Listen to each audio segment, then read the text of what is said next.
next speaker is Matteo Benussi, who's a social anthropologist based at Ca' Foscari University of Venice and specializing in religion, politics, and heritage in Eurasia and Eastern Southern Europe.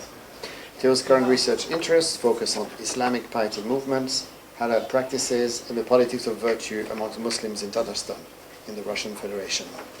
Over the past decade, he has also been investigating nostalgia, localism, and vernacular Orthodox Christianity in post-Chernobyl Ukraine. Welcome. Yay, anthropologist. Okay, I start this presentation with a couple of ethnographic snapshots. The first is from the expedition in which I made friends with the co-author of this piece, Mansour Gazimzianov. And here it's a snapshot of the moment. So in early 2015, I was invited to join in an archaeographic expedition to a large Tatar village just outside Tatarstan. What took our motley gang to that out-of-the-way village in a frozen winter was the passing of a local religious personage, Mufti Abbas Bibarsov. He'd been a legendary figure in the Islamic network of the Soviet era and had left behind an incredible private collection of books and correspondence, which we were there to sort and digitize. The Mufti's archive included manuscripts, some dating from as early as the 18th century, as well as printed volumes in Tatar, Turki, Arabic, Persian, Russian, Uzbek, and even Turkish.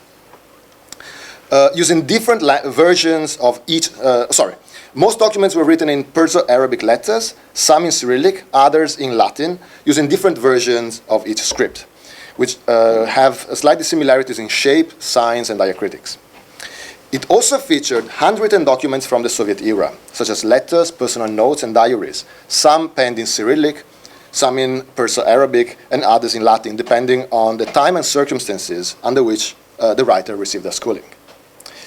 As my philological skills near zero, I could only offer the team my menial labor, such as moving dusty boxes around, scanning documents, making snow camels, and playing with the cat. But watch out for this sticker here, because that's important. That's why the picture is there, not for the cat. Anyway, in terms of ethnographic insight, I gained a first understanding of the chronogeopolitics of writing mediums in this part of the world. During our stay, a steady stream of visitors, friends, and fellow villagers dropped by the house to peek at the proceedings and gawk at the eccentric company that had taken residence at the house. To some, perhaps most of them, the archive was wrapped in obscurity. For most of its history, and we know that, Tatar used to be written in Arabic letters. In 1928, the official writing system was changed into Latin. But a mere decade later, Latinization was discontinued on Stalin's orders, and an alphabet based on the Russian glyphs effectively displaced earlier writing systems.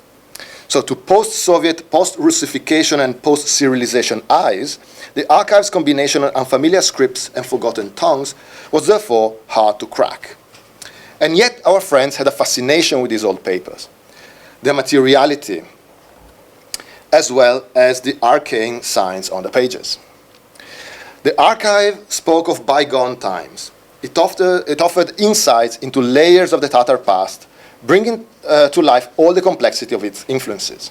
It opened a window into forms of Tatarness that appeared at once oriental and authentic. Months after my first expedition, I embarked on another manuscript hunting trip in southern Tatarstan, a smaller endeavor involving only me and the leader of the previous mission. We hopped between villages and towns, rummaging through small mosque libraries and inquiring after local bigwigs who might have collected old books. One day after a visit to one of the area's rural mosques, we were accosted by a cop car and brought to a police station for interrogation. Long story short, somebody had become suspicious of the two strangers looking for strange books. The police were not particularly impressed with our interest in all things old and Islamic, and seemed set on detaining us until they'd find a good enough reason to let us go. Eventually, an official-looking paper from the university and perhaps the good offices of somebody from my friend's Blatt network got us out into the night that had fallen, and we somehow made it back to our roadside pension. At the time, Russia was already on its path to a paranoid surveillance society, so our misadventure is not particularly odd.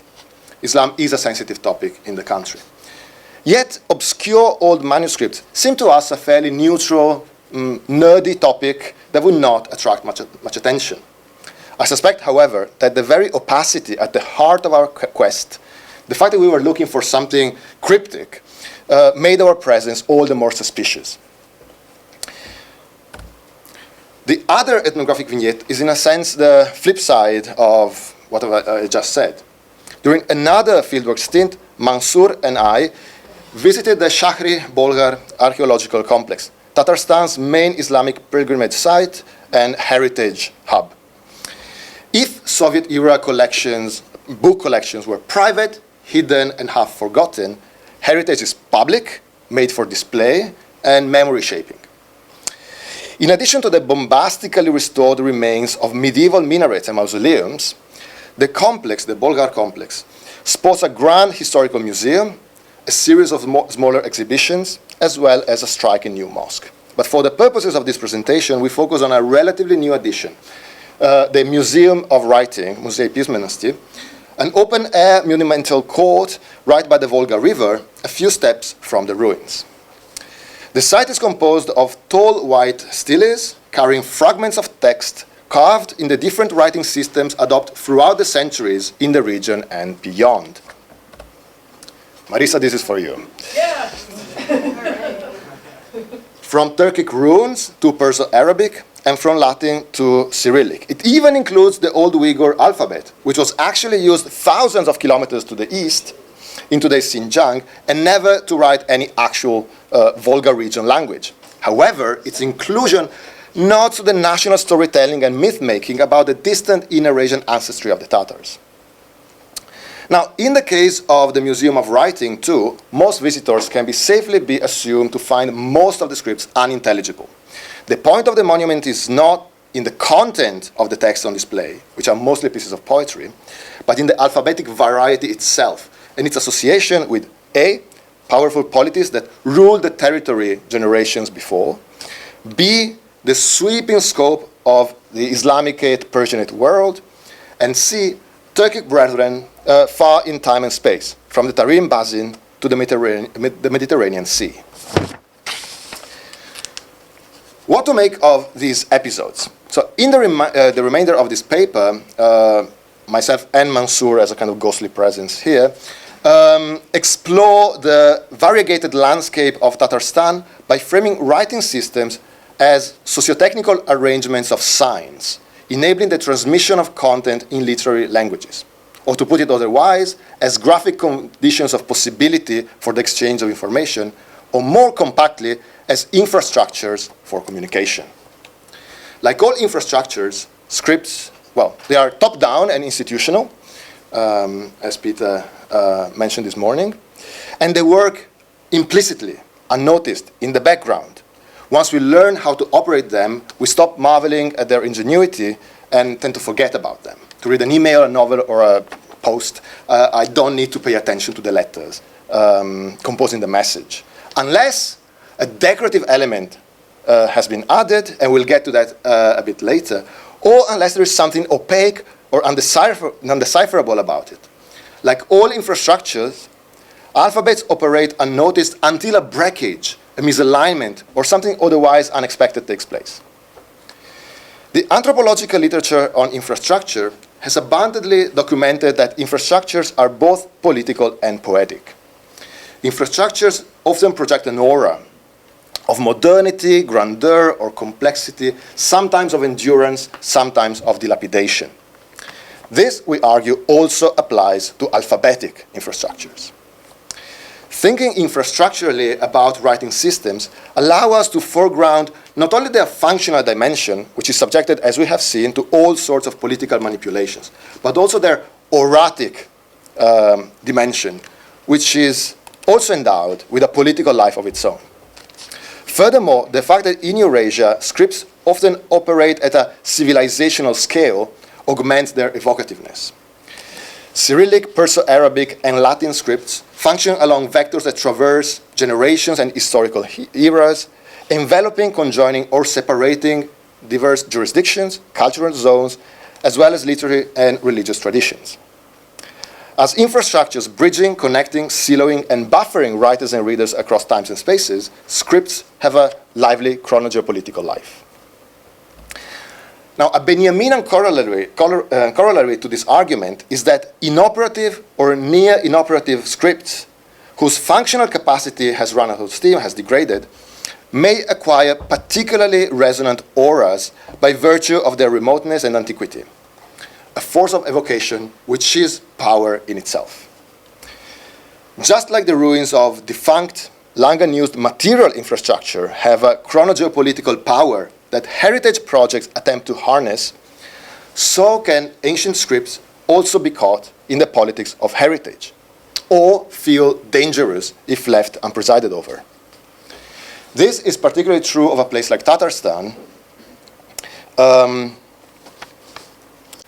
where the dominance of Cyrillic is but a recent development. Without further ado, then, let us apply this infrastructural lens to Tatarstan's scriptscape, focusing on the dominant Cyrillic, Latin, and Perso-Arabic script. So, Kirillitsa is today the dominant writing system in Tatarstan.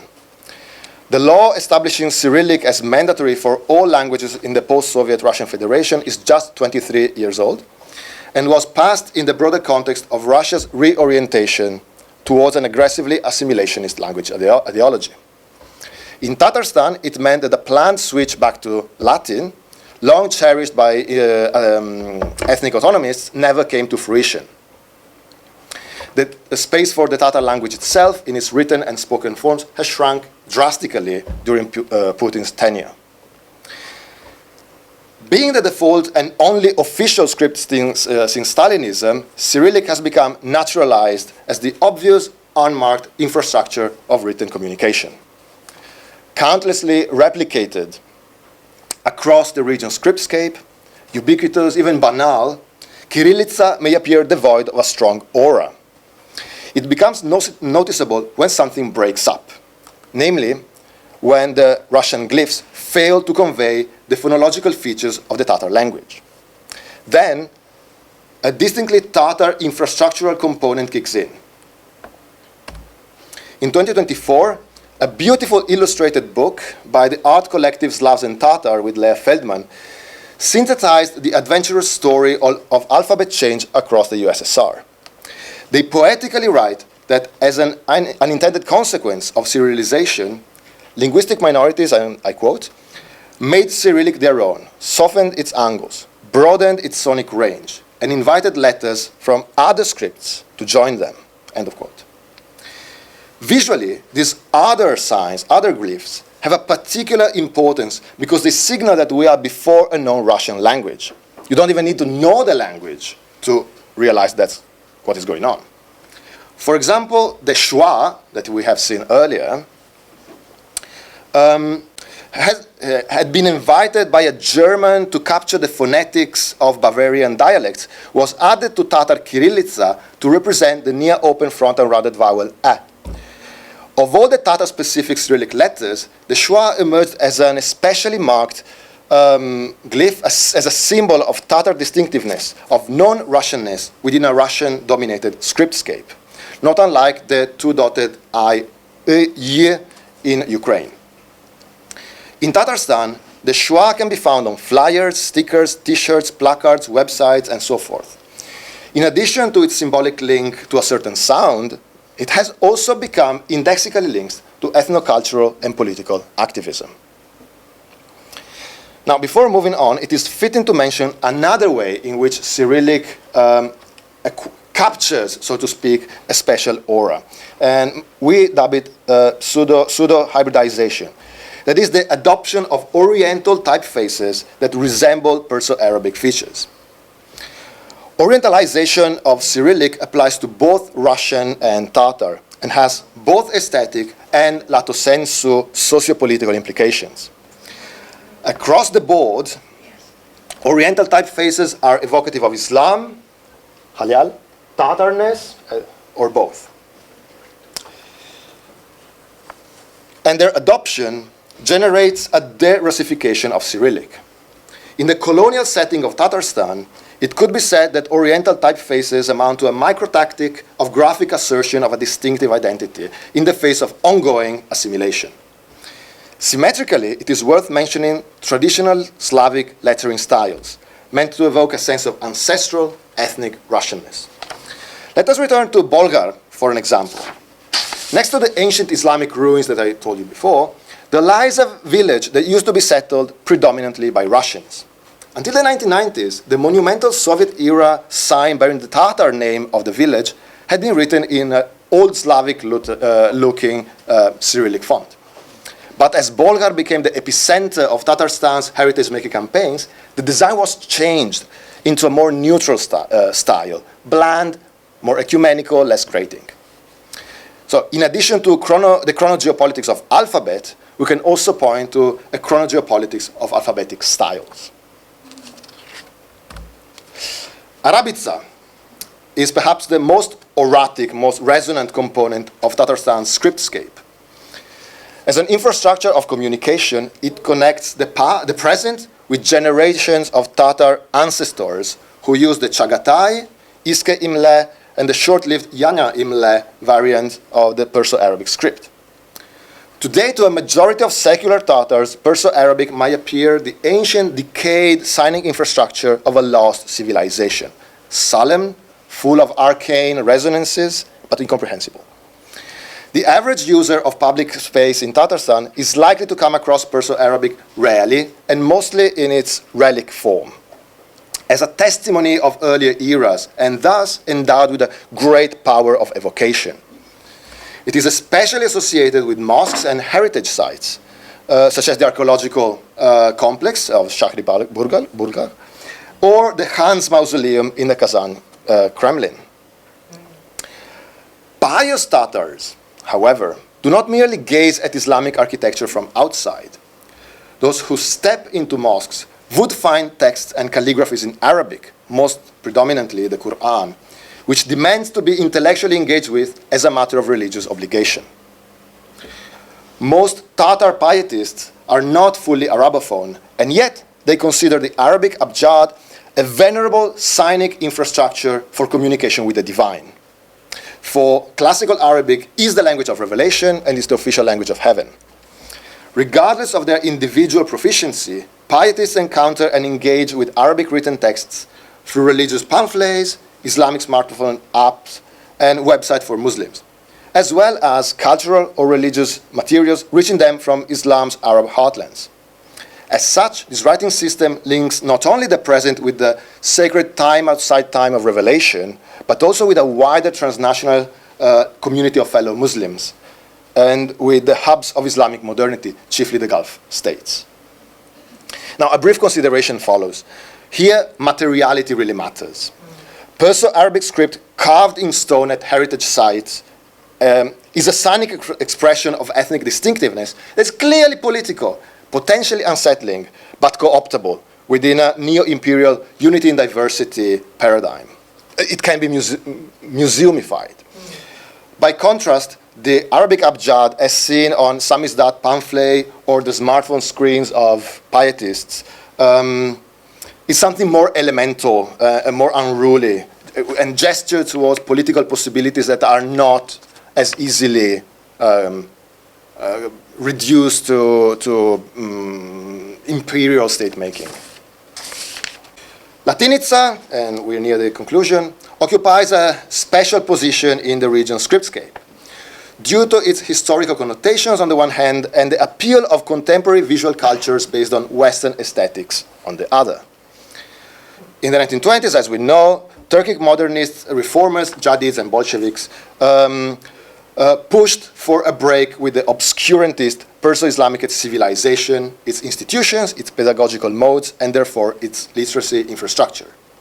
The Latin alphabet was seen as easier to learn, hence democratic, more compatible with the phonology of Turkic languages, hence in lockstep with blossoming national aspirations, and divorced from Islam's legacy, hence suitable for a secular country and a secularizing country. In Tatarstan, this resulted in the Yana Alif, or new alphabet, officially adopted between 1928 and 1938, despite a certain lack of enthusiasm among the Tatar intelligentsia, even the party cadres. As we know, the Soviet authorities had a change of heart about Latinization in the 1930s, and this was at least in part due to logistics and at least in part due to ideological reservations about the kind of Western connotations of Latinica. So the post-war USSR achieved mass literacy on the heels of serialization, successfully purging Tatarstan's scriptscape of alphabetic alternatives. Apart from pockets such as personal correspondence, discrete religious activities, and bookish pursuits in the name of scholarship. And the personal archive of Mufti Bibarsov is an example of such multi-script pocket. Now, Perestroika witnessed a revival of interest in the Latin script, which further blossomed in the short-lived golden age of sovereignty, to the point that in the 1990s, Tatarstan's authorities started to pursue a policy of re-Latinization as other in the region. But that move, as mentioned, was stopped in its tracks by Moscow in 2002. Today, post-Soviet Latinica, called Zaman Alif, or modern alphabet, is the official Latinization system for Tatar. It is in use among the diaspora, but is not utilized or taught in Tatarstan. Latin letters still have an identitarian ring to them, as demonstrated by initiatives such as this microbrand that popped up in Kazan a few years ago, but their currency is limited. The internet has offered Tatar Latinica an infrastructural niche. And one particularly significant online space, though not the only one, is Wikipedia, which has Tatar language pages in both Cyrillic and Latin. In the noughties, a debate took place as to whether to shut down Latin alphabet Tatar Wikipedia on account of its use in, and I quote, an illegal writing system, end of quote. One poster scathingly described it as a fun experiment in the language of independent virtual Tartaria. However, the motion was rejected, and Latin alphabet Tatar Wikipedia can still be consulted as of early 2025. But its pages are fewer and much skimpier, as you can see, than their Cyrillic equivalents. However, Latinica has stricken back. While the space for Zaman Alif has shrunk, the region's scriptscape is in fact lousy with Latin letters. Post-Soviet globalization has made letterings in English ubiquitous in branding, advertisement, tech, and other spheres associated with consumption and lifestyle. Here we acknowledge Alina Kamalova, who's not here right now, and her work on English language neon signs in Kazakhstan's coffee shops, which also applies to Tatarstan. What is striking is that Sinic infrastructure, this kind of Sinic infrastructure, here, muses, is sometimes both as opaque as Perso-Arabic and just as oratic, just as resonant. The content of English language decor writing might be decipherable, because people tend to know English more, but it's often so self-referential and generic that it becomes totally irrelevant vis-a-vis its form. In spaces of leisure and consumerism, suffused with a cosmopolitan hipster aesthetics, English language writings are background features that are supposed to generate a mood rather than convey specific messages. Their function is to project an atmosphere of globalized elitism, westernized civility, and neoliberal glamour. To this end, their power of resonance is equally important, if not more important, than what is written. So to conclude, the examples of Kirillitsa, Arabica, and Latinica in Tatarstan suggest that writing systems' chronogeopolitical and oratic dimensions, their ability to generate affective responses and evoke associations with time periods, geographies, generations, and populations, are not reducible to the content of text, which can sometimes be opaque or irrelevant. While, of course, language dynamics are of great consequence, the oratic power of scripts and typefaces, as we have seen, exceeds that of languages. affecting even those with little or no proficiency. Further, the oratic power of scripts interacts in complex ways with the oratic power of matter. The material support of communication may amplify certain aspects and hide others. For example, Perso-Arabic script carved in stone possesses different oratic qualities than Arabic letters flashing through a device screen, while Latinica in an old Soviet-era poster exudes a different atmosphere than a cafe neon sign. By attending to the oratic and infrastructural qualities of script, we gain, to riff on Marshall McLuhan's classic dictum, valuable insight into the chronogeopolitical messages embedded in alphabetic mediums. Beyond their obvious symbolic functions as graphemes, letters, if we think about them infrastructurally, operate indexically as pointers to and interfaces with other places and times. More than other human inventions, writing systems can evoke the sweeping scope of civilizations, making civilizations vivid and proximate. Alternate homelands, alternate timelines, alternate solidarities and civilizational intimacies beckon from alphabetic infrastructures. As the vicissitudes of Tatar writing show, this makes their political life all the more adventurous. And I thank you for your attention. Thank you so much. Very, very interesting. I was wondering if you registered any need or demand among local Tatars to use different alphabets than Cyrillic. You already mentioned that there's Latin and Arab, but like in everyday life, are they used in different contexts? What did I do? Well, something I didn't get to mention, for example, is that there's another unofficial version of Latin, which is called Inalif, Internet alphabet, which has apostrophes instead of diacritics. And again, it was kind of an experiment, and it is used for communication with the diaspora, because part of the diaspora uses Latin. So it is, to an extent, situational. That said, in Russia, like in Tatarstan as Russia, the opportunities to use and experiment with alternate scripts is really limited. So yeah, the internet, again, some runic, it's mostly very political, right? I mean, some Tatar nationalists who will use Turkic runes. Interestingly, pietists, including Salafists, for example, would rather use Russian. You know, when they talk on the right theology, they don't really do Tatar, and they don't feel a need to go back to Arabic script. Rather, they say, learn Arabic, right? I mean, use Arabic to learn and speak Arabic, because Arabic is important, because you need to understand the Quran, you not just rota learn it. But they would say, they wouldn't use Arabic Abjad to apply to Tatar. Mm-hmm. Yeah. And one of the pictures you showed, the sign of the ministry was The library, yeah. in Latin. So Yeah. there isn't some official. Yeah, so this is from the 90s. Ah, right. Sorry, yeah.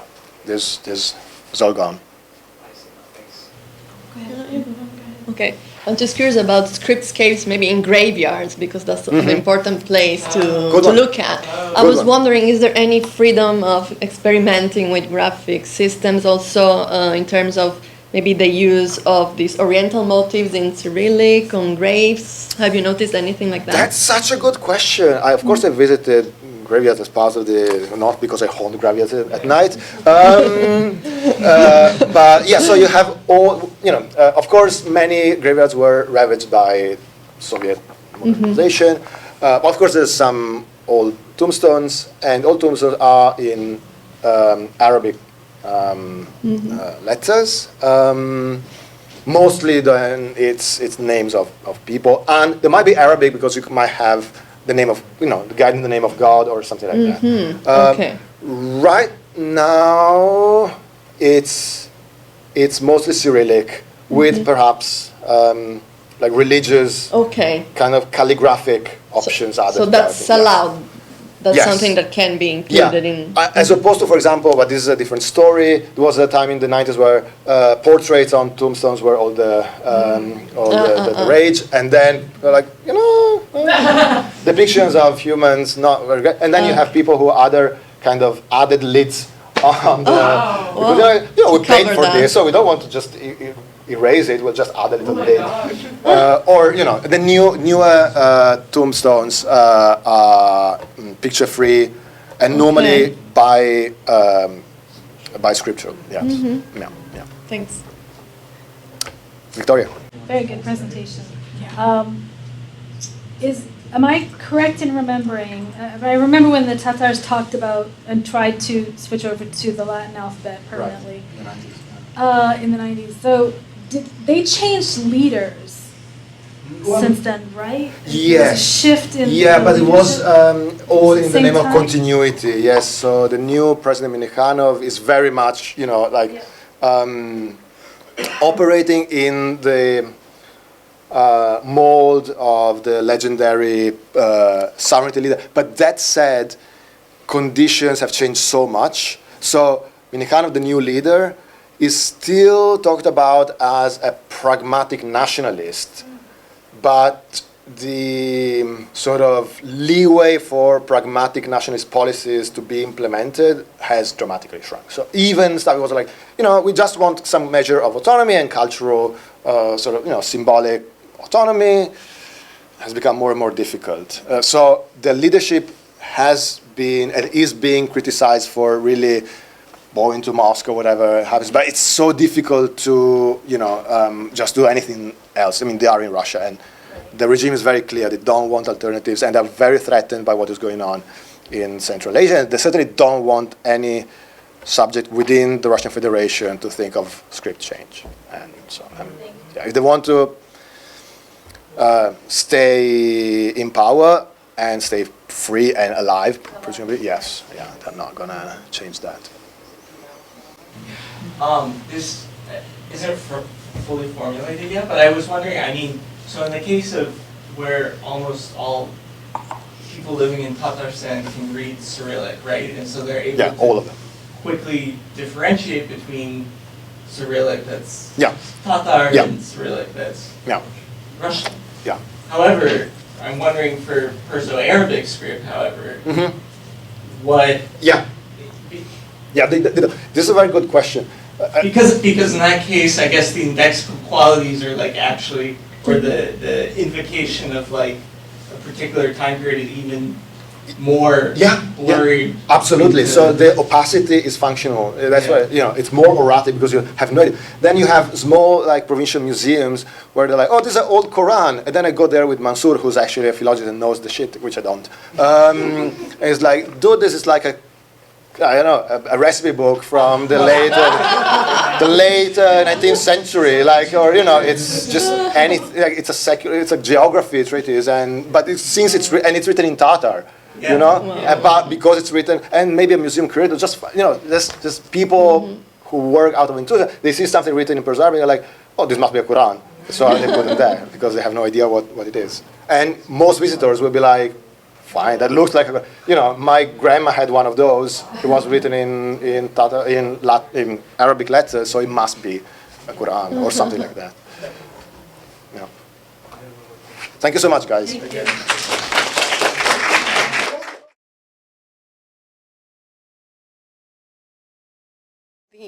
Our next speaker is Giustina Cervelli.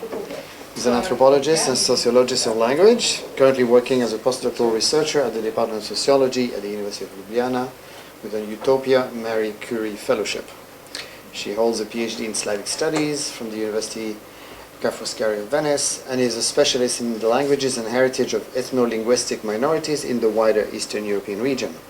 She has held research and teaching positions at the Universities of Klagenfurt, Venice, Nova Gorica, Novi Sad, Mytilene, and at Yildiz University in Istanbul.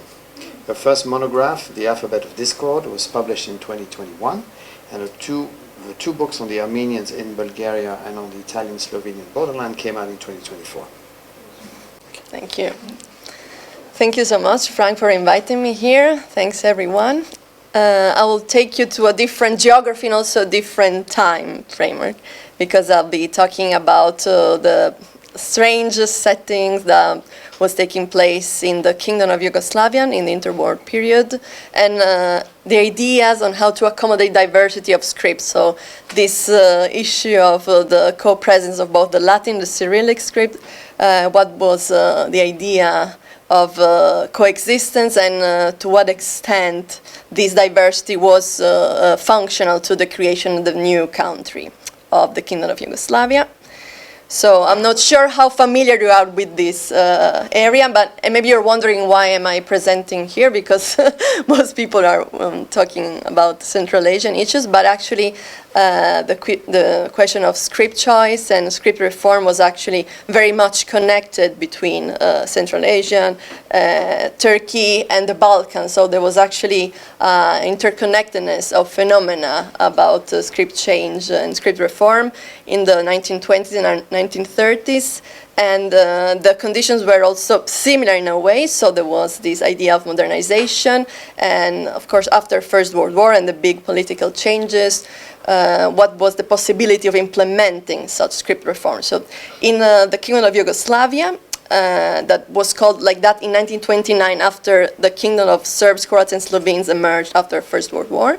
The main so-called schismatic factors were not only the two variants of the dialect, Ekavian and Yekavian, but most of all the co-presence of these two scripts, because the Croats and the Slovenes were mainly serving themselves of the Latin script, while the Serbs were using Cyrillic. And that was a very important cultural heritage for both these groups, for the three of these groups, let's say. So this new country actually implied the necessity of finding a solution to the coexistence of this alphabet, and there was this condition of synchronic digraphia, or dvozbučnost, as it was called in Serbo-Croatian, and the idea was actually institutionally to create the conditions in order for both scripts not only to exist next to each other, but to allow citizens to serve themselves of both scripts in an interchangeable way. So to make both scripts not only official, but also part of the practices of writing of the people that constituted the Kingdom of Yugoslavia. But what is also interesting is the fact that this condition is actually still present in nowadays Serbia, which is maybe one of the only digraphic countries in the world. So this is something that is still very current, and this is why there are many parallels with the Balkan region and Central Asia that I don't think have been enough explored in a comparative way by experts, sociolinguists, anthropologists, etc. So this is one example of the official policy of biliteracy. So there were this instruction on how to make children familiar with both scripts at the same time in the entire Kingdom of Yugoslavia. And there was some kind of achievement in that. I will show you how, like some specific also graphic way of teaching both alphabets. But the problem was that actually not everyone was okay with the idea of having both scripts present in the country, because there were many factions who thought that this was an impediment to literacy and also constituted somehow a threat to the creation of the new, consolidation of the new country.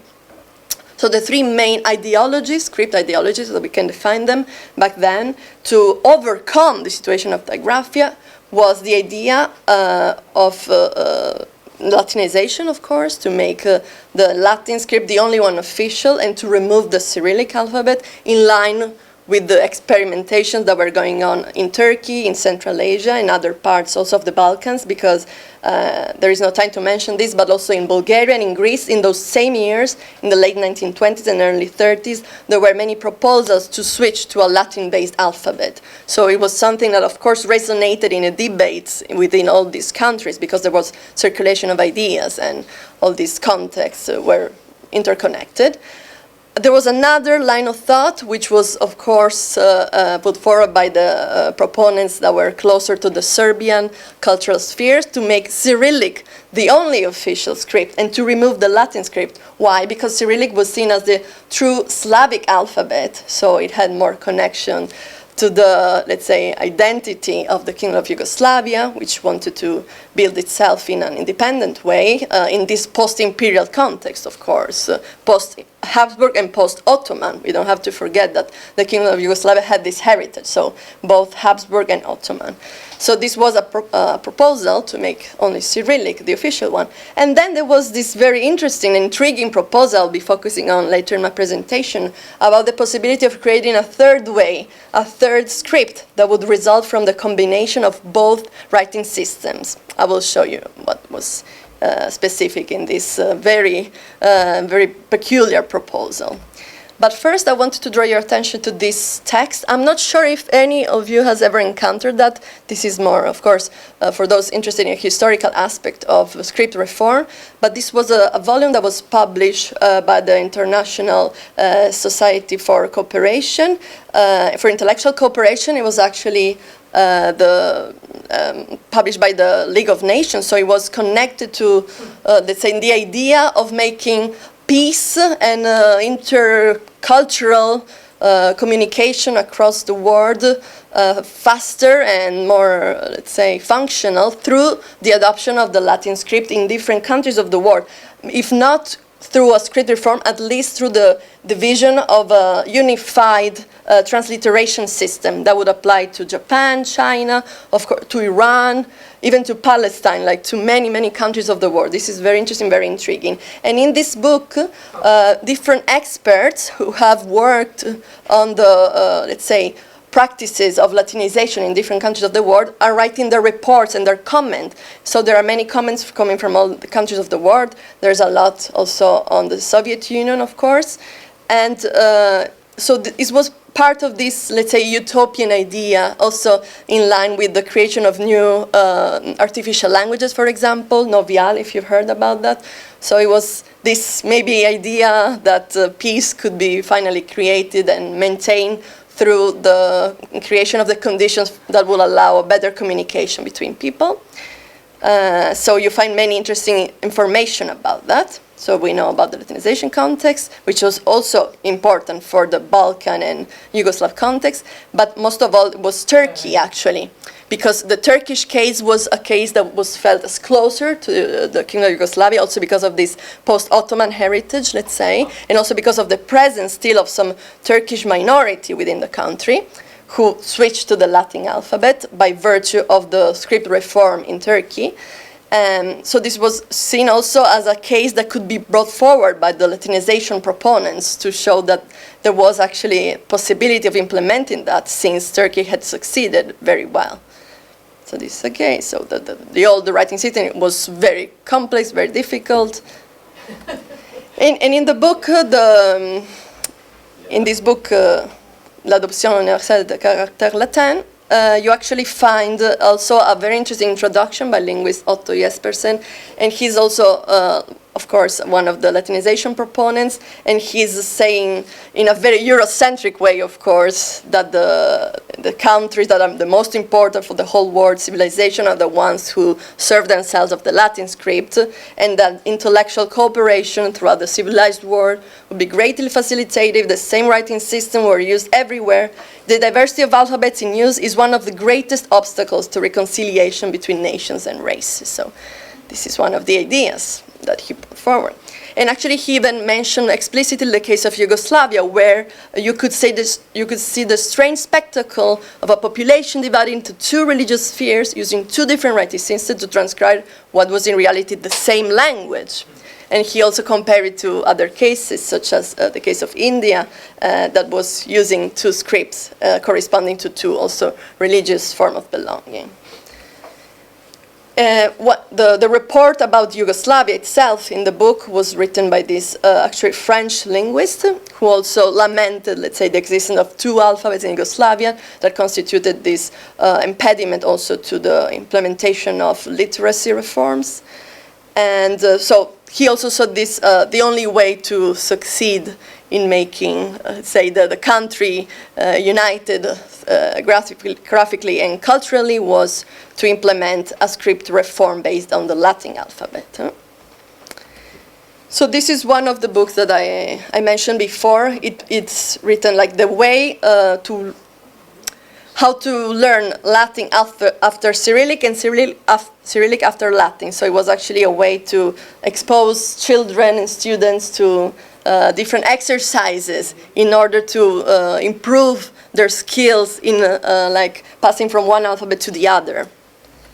So this is also, so this coexistence of both alphabets, this biliteracy concept of making people like so familiar with the two scripts to the extent that they are not even realizing what they are writing or reading. This is something that I'm hearing even today by some friends and colleagues in Serbia who are actively trying to read and write in both scripts without having to think actively about what they're serving themselves of. Is it Latin, is it Cyrillic? They don't think about it, they don't know it. This is really like perfect biliteracy. But as I mentioned, the most interesting proposal was that of this hybrid writing system, the so-called Yugoslav alphabet. It was not a very big trend, but I found at least three, let's say, proponents of this interesting script reform, very original, very peculiar. And although it was never implemented, as you might imagine, it actually had a resonance in the media, let's say, in the cultural debate. So it was actually something that had an ideological relevance for the country. So one of the proponents is actually Serbian scholar, literary scholar, Božidar Stojanović, and he proposed this Jugoslovenska azbuka, the Yugoslav alphabet, so he named it as Yugoslav because it was a way to represent this desire for unity of the people.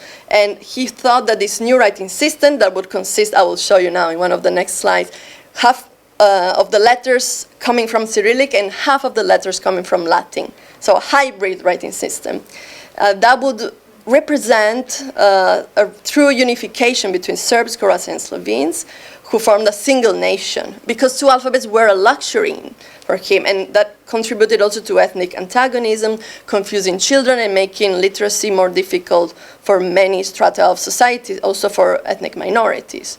So he also acknowledged the fact that the Cyrillic was too important to the Serbian people, and also Latin was too important for the Croats and for Catholics. So it was unthinkable of just removing them. So that was his solution, let's say, a compromise solution for this hybrid script. And this is also why he studied that in a mathematics sense. So he wanted really to make sure that both alphabets were represented in the same way, in the same percentage of signs that were included. And he was also praising Ataturk's reform, as I mentioned before, that was seen as a very positive, let's say, legitimization to any script reform. And he said, if these people abandon everything that stands in the way of progress and a better future, even adopting a completely unknown and foreign alphabet they had to spend months learning, why shouldn't we replace our two alphabets with a Yugoslav one, which contains no foreign letters, since it is of enormous importance and interest to our whole people, and incomparably simpler and more acceptable? So why not? Why are we even debating that? If the Turks could just switch from an Arabic alphabet to a Latin one, to which they had no link at all, no cultural connection. So why not doing this? What is the resistance? So this was his, say also, main way of trying to propose this strange script reform. So this is how it looked like. So I don't know if you're familiar with the Serbian Cyrillic. So this is actually a J, and this is a Ch. This is a Ñ.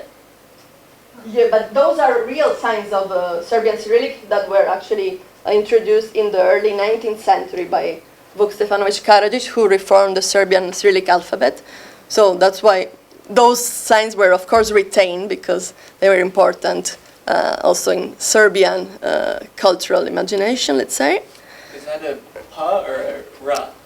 So which one? After the pi, the R. that is Yeah. okay. Yeah.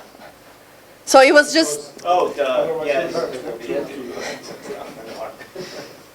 So as you can notice, there are no digraphs.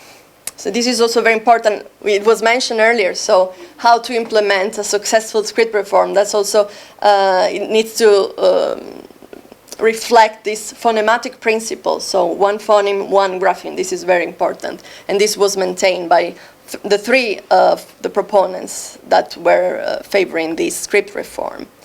So the second one, the second guy who thought of this crazy solution maybe, was Vojislav Kujundžić, and he named this alphabet actually Yugoslav Latinica, which is interesting, Jugoslavenska Latinica, because actually it could be a Cyrillic or it could be a Latinica. It's the same thing, since in all three cases the writing system contained 50% of each alphabet, so mathematically. So he thought that in a nation with a unique national language, in a nation state with a single sovereign and common name, as in the case of our nation of three peoples in Yugoslavia, the strong need for a unified script is felt immediately and increasingly every day. There were enormous simplification of printing that would result from the use of a single writing system associated with benefits at the level of people's literacy. So again, the 7 common characters with the 2 alphabets were retained and 3 digraphs were removed. I will show you now. So all the characters with diacritics, actually in this case, which is different from the previous one, were replaced by corresponding characters from Cyrillic, and all digraphs were removed. So it will result like this. Interesting again. But then at the end I will show you how it would look like in a sentence, so because until you don't see it, you cannot realize how feasible it actually is to be implemented.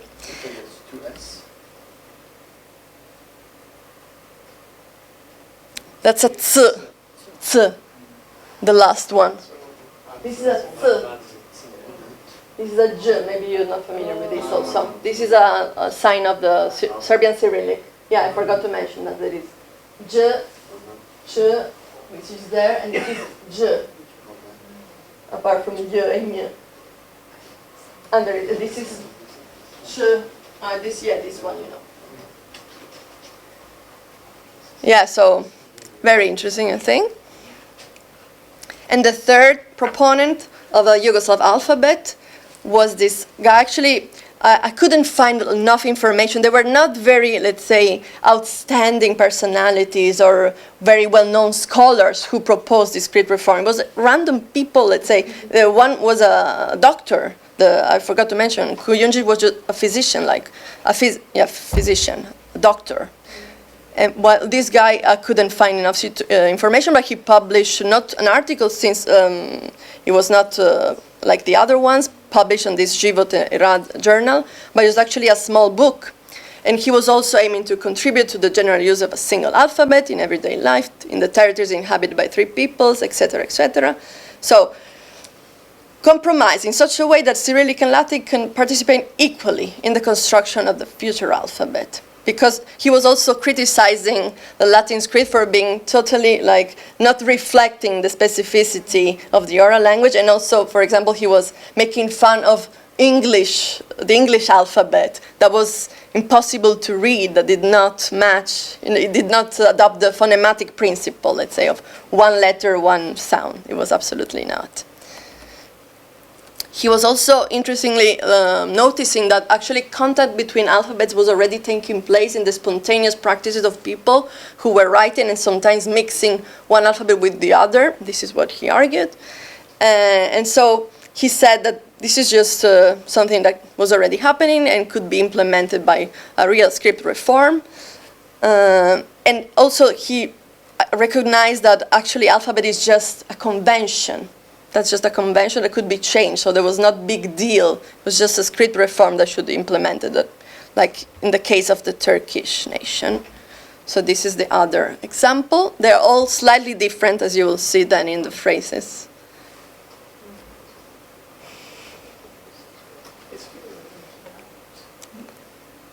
But yeah, all cases you don't see the digraphs. This is the constant factor, like to simplify writing and reading, of course. It was clever from that standpoint, we have to say.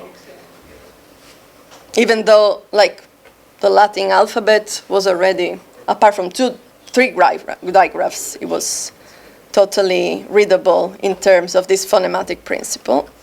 So the reactions against, again, a physician who maybe you could think didn't have enough to tell, enough authority to comment about script issues, but he totally rejected this idea of a script reform in favor of adopting a hybrid writing system because he saw it as a Yugoslav fundamentalism. So there were many people who reacted in a way that was, let's say, expressing this fear for the sense of cultural prestige and continuity to be eroded with a new reform that would just reflect ideology and politics and not the true cultural affection, let's say, that people felt towards their script, their traditions, etc.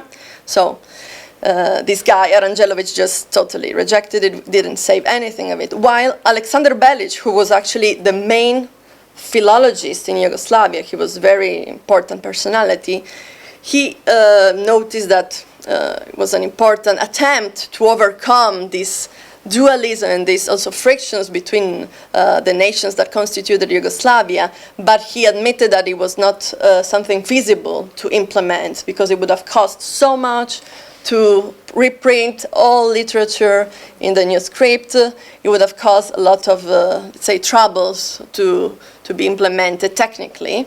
And even though he acknowledged that it could have been finally the third way, let's say, a victory without winners or losers, because both scripts were winning. And also he figured out that, let's say, it was at least an idea that was favoring the ideology of unification and cultural unification across Yugoslavia between people. So this is the application of the new hybrid script, because there was a small book that was published that commented more extensively on these script reforms. And in that, the author tried to adopt and apply these new three script proposals, and try to use them to at least attempt writing some phrases. So he took this famous quote from poet Njegoš, who wrote this epic poem in the 19th century, and transliterated it, let's say, in this new writing system. So you can see maybe, I don't know how much you can read, but also that it's very tricky because if you're not familiar, of course, you could also be confused since in Serbian Cyrillic, so the G can be a D, but here you see a D, so it should be obvious that it's a G, but still, of course, you would need some time, let's say, to accustom yourself to reading this strange hybrid script. But this is how it looked like. So some people ask me when I wrote this, because it's part of a book that is based on my doctoral dissertation. I devote a lot of time to analyzing different cases of attempted script reforms in the Balkans and all the ideological debate that they entailed in terms of referring to the prestigious cultural tradition of writing, Cyril and Methodius, all these things in Bulgaria especially, but of course also in Yugoslavia. So they ask me, do you think that if this script reform had been implemented in the 1930s, this would have somehow prevented later on, during the same century, the dissolvement, the collapse of Yugoslavia? I said, okay, I would like to think that there could have been a way to create such strong conditions for unity through a graphic system that, like, a country would have not collapsed because of other political reasons, but I really doubt it. However, I think what it was really interesting because, to my knowledge, no other attempt of creating such hybrid writing system existed, at least in the Eurasian sphere. Maybe I'm wrong, maybe you know something I don't know.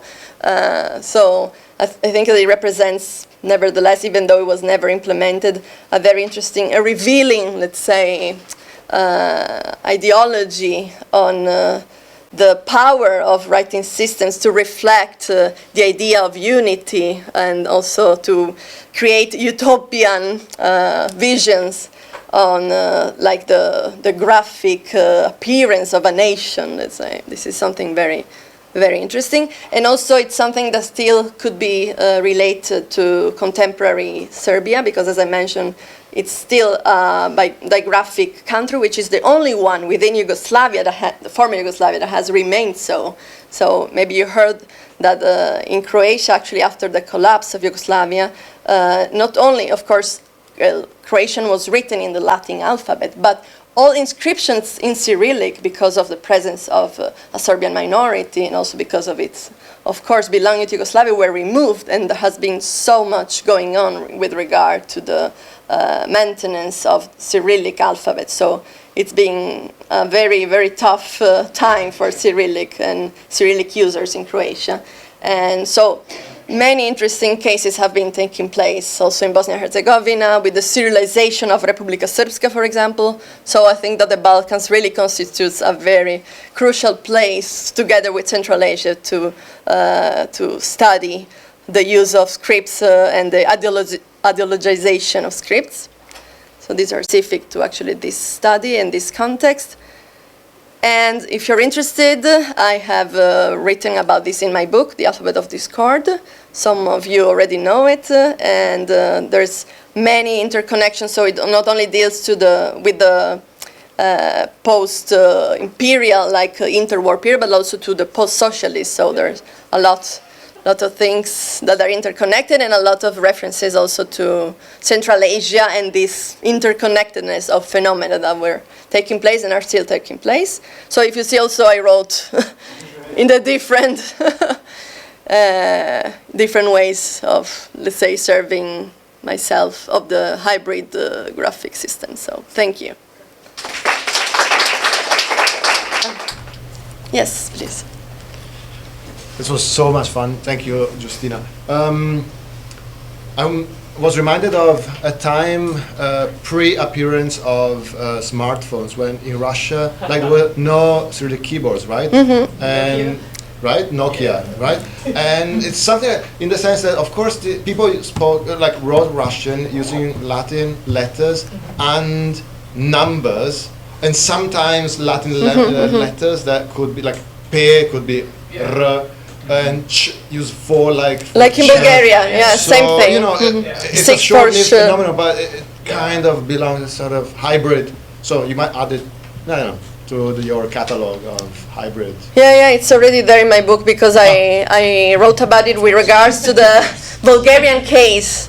Actually, this was even like made kind of, let's say there was some consistency in the use of this Maimunita, they call this, so this monkey alphabet. Yeah. That's how it was marked as a monkey alphabet in Bulgaria before the arrival of Cyrillic in social media.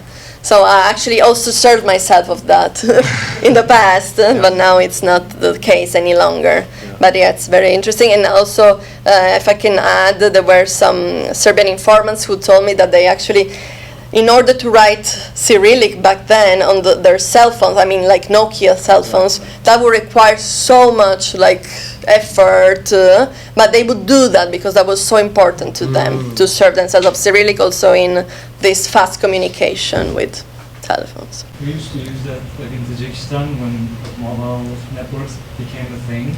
SMS was so expensive. So then we had different tariffs. If you send a message in Cyrillic, yeah, exactly, same thing. Twice less. Yeah. So we would write it in Latin.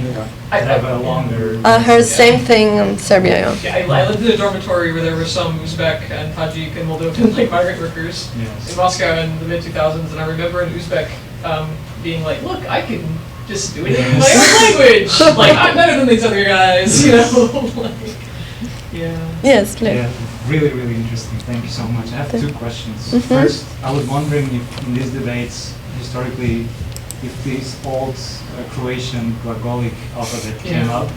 Yes, I think it's super old. Right? It came out, absolutely.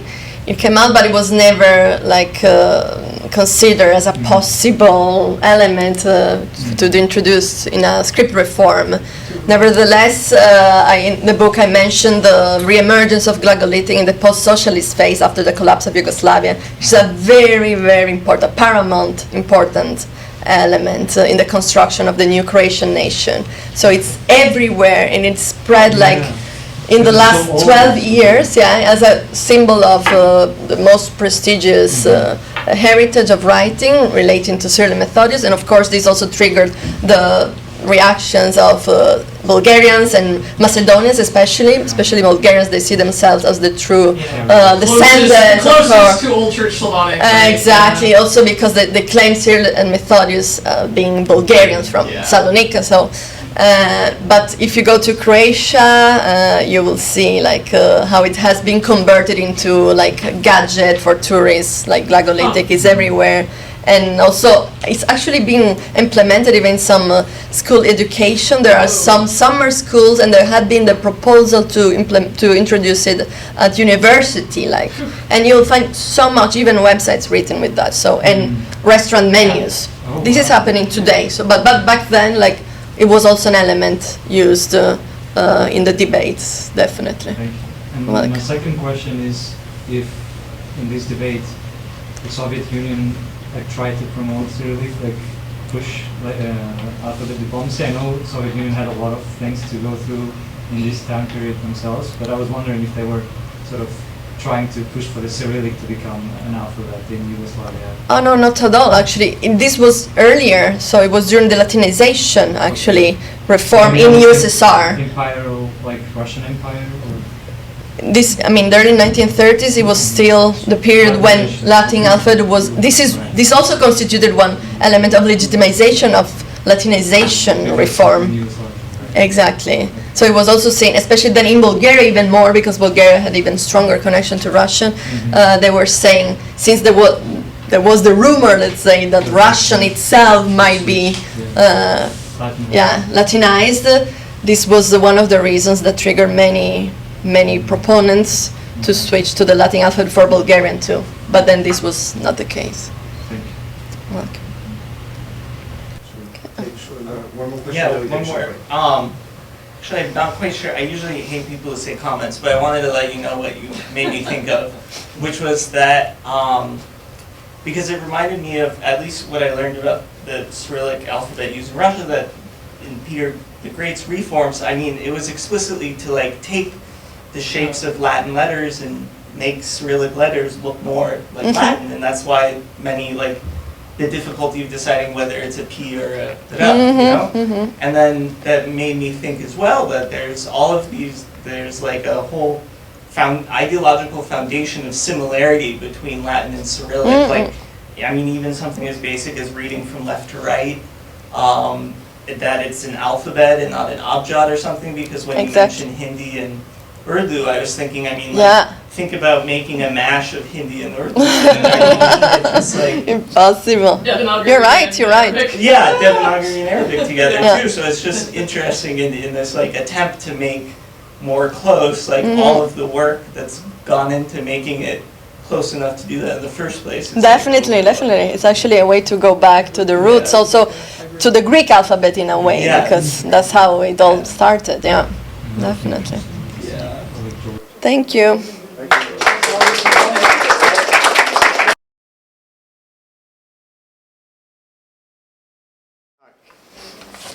Okay, so the last two papers. The first one is by Natso and Marissa, and then the second will be just Marissa, so I'll present both of them. So Natso Batarhu is a PhD student in the Writing and Rhetoric program at Michigan State University. He has a master's in creative writing from Temple University and a bachelor's in philology from Thomas Bata University in Czech Republic. He has worked at the American Center for Mongolian Studies, where his interest in Mongolian linguistic infrastructure took root. Marissa Smith is an anthropologist, technologist, and country expert based in the San Francisco Bay Area. Her areas of interest include digital media, elections, political legitimacy, online expression, and Mongolian-Russian relations. Mark. All right. Thank you, Dr. Billy, and esteemed colleagues. Thank you, everyone. It was wonderful to hear your presentations and learn about how the problem we're encountering in Mongolia is not unique. So thank you for commiserating with us and learning a lot. So yeah, so the title of our paper will be Clearing the Backlog, and it's a bit of a pun going there because the word Toda or Tod means clear script. Tod script means clear script, and as we'll learn more. This is the outline. We're roughly gonna split the slides halfway to present to you. So maybe just so I can read the room better, who is familiar with the Mongolian script? Could I get a raise of hand? Okay. Oh wow, okay. I wasn't expecting, like, we're getting really specific. Okay, so both Cyrillic and the vertical script. I don't even need to say vertical script, right? Okay. Yeah, that's okay. So just to set the scene or meet the characters, because I have an MFA, I'm trying to do like a storytelling. Storytelling is kind of how I do it, and I think it's more accessible. So when I say Mongol Bichig, I mean the vertical script, this one, and this is the mother of all vertical scripts for Mongolians, and also is it's adapted from the Uyghur, but it was also iterated in many different parts of the old Mongolian territories. It's called Hudum by the Unicode Consortium, which we'll also define later. Uyghur Mongolian script and Mongolian script. When I say Tot script or Tot Bichik, I mean this. They're, to an uninitiated person, they look roughly identical, right? But there are some small details that will become clear later. And it's also called clear script or Tod script or Tod Bichik.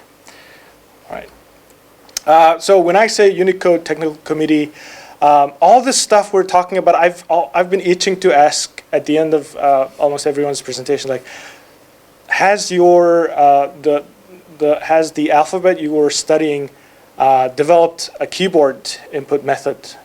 Because invariably it will have to involve the Unicode Technical Committee. Unicode is the reason we're able to shift between different writing systems when we're typing things on the internet, right? So this is a very instrumental, integral organization. And they've been holding some working group meetings, and serendipitously, during my time at the ACMS, I was hired to do an interpretation for one of their ad hoc meetings, and that's when I became entangled with this whole thing. So when I say Government of Mongolia, I basically mean the Ministry of Digital Transformation, or Tsekhim Hukchliam, Communications and Information Technology Authority, and also in the recent years, the real spearheader has been the National Language Policy Board, or UNSNI Hilni Batlgan Zultul. Just some technicalities. This is a narrative that I've seen in the presentations so far a lot. From the 1990s, governments, post-Soviet, ex-Soviet countries have tried to transition away from the Cyrillic, and Mongolia was no exception. As soon as the 1990, the year 1990 itself, the government of Mongolia passed a resolution called National Program for Mongolian Script. And they also, like Turkmenistan, tried to transition in a multi-phased or very long-term way. So initially, they set their sights for 1994 for the transition, but they also started teaching the script in schools because they knew the literacy would take a long time to become reality among the masses.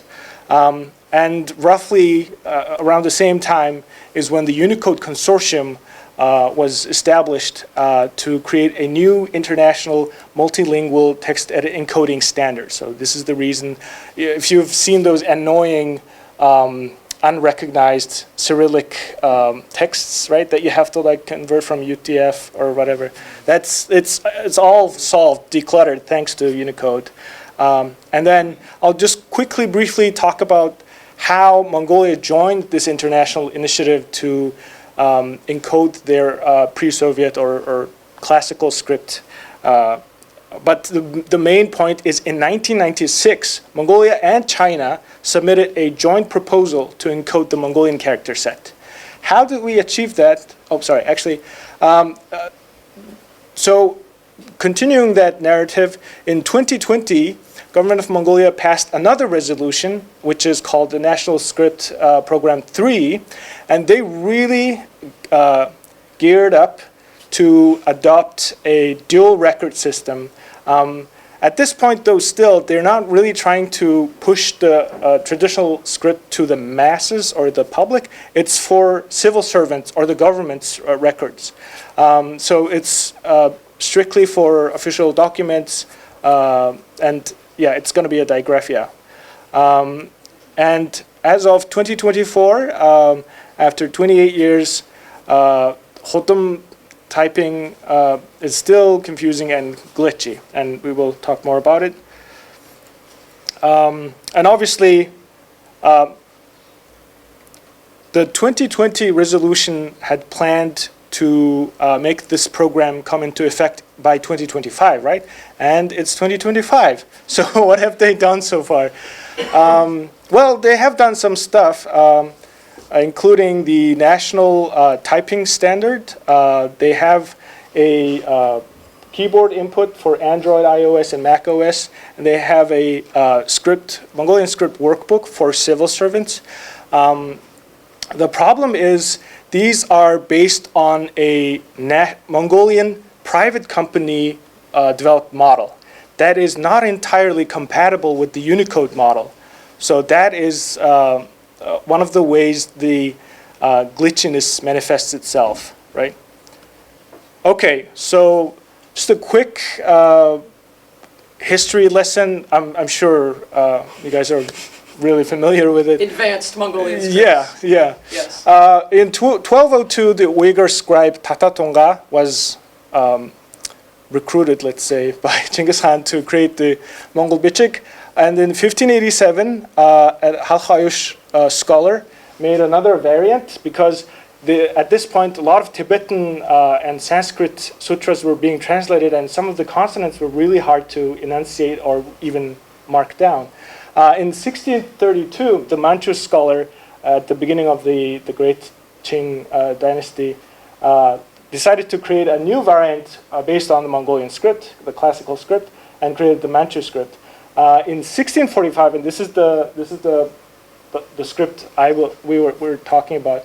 A Zungarian scholar, Zaya Bandit, made the Toto script.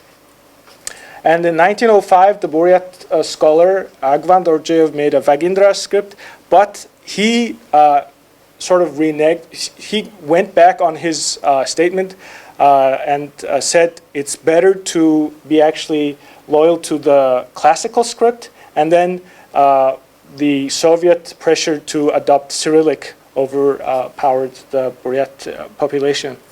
In 1946, Mongolian scholar Damjin Suring, just famous for his just first name, essentially invented or adopted the Cyrillic Mongolian orthography, and Mongolia started writing in Cyrillic. But back to the classical Khotum script's new life on the keyboard.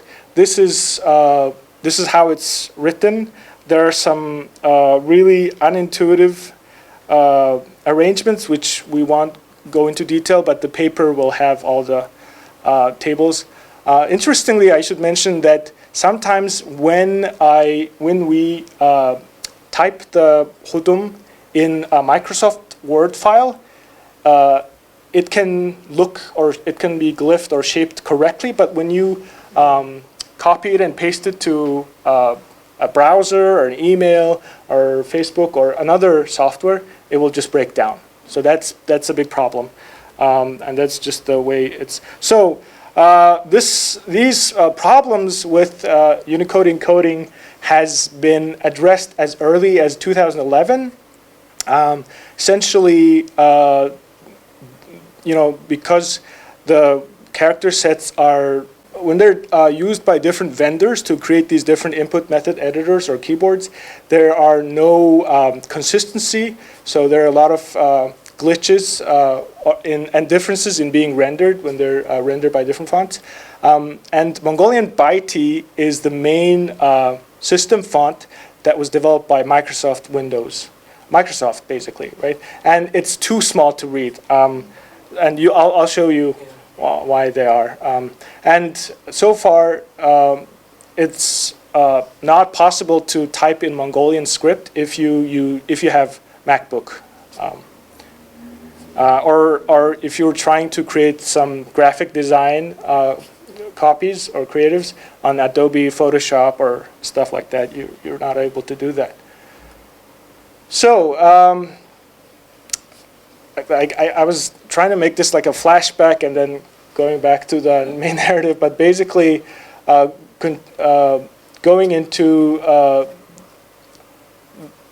the small history of Unicode when Unicode was trying to rally all these different countries to send their character sets for this really universal coding. Republic of China proposed to submit Mongolian scripts system in 1994. And 1995 was when we became aware, Mongolia became aware of it, and we submitted our own version, right? Mm-hmm. And then there was this really serendipitous meeting in Tokyo where Chinese delegates met Mongolian delegates, and then they decided to submit a joint proposal.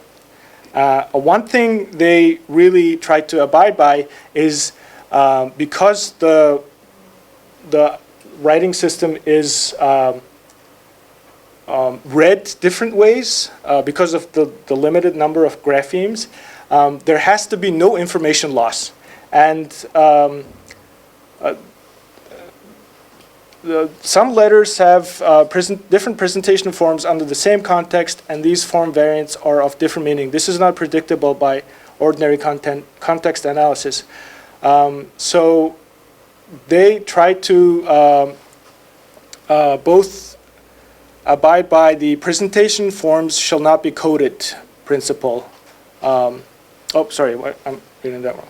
They thought the presentation forms shall not be coded should not apply to Mongolian script.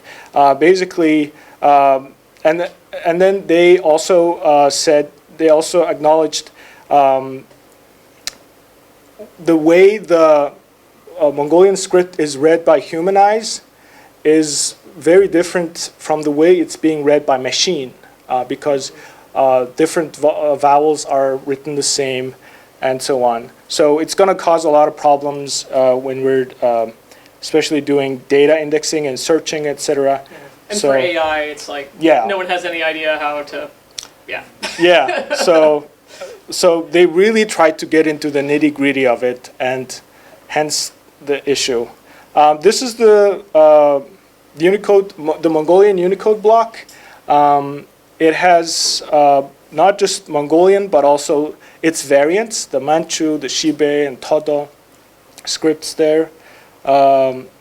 Because the Manchu, Todo, and Shibe are iterations of the classical script, they share some graphemes with the classical script, so they're not a different set. They're just fused into the classical Mongolian script. So it's a mess, basically. So one thing I should have mentioned from the keyboard is you see these little rectangular characters, right, keys?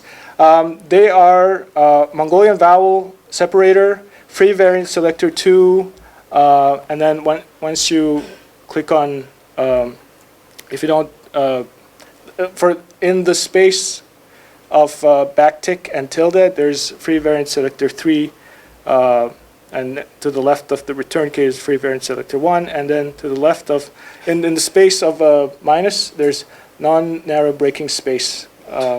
So a lot of that. Since when did Mongolian script have these really technical stuff, right? So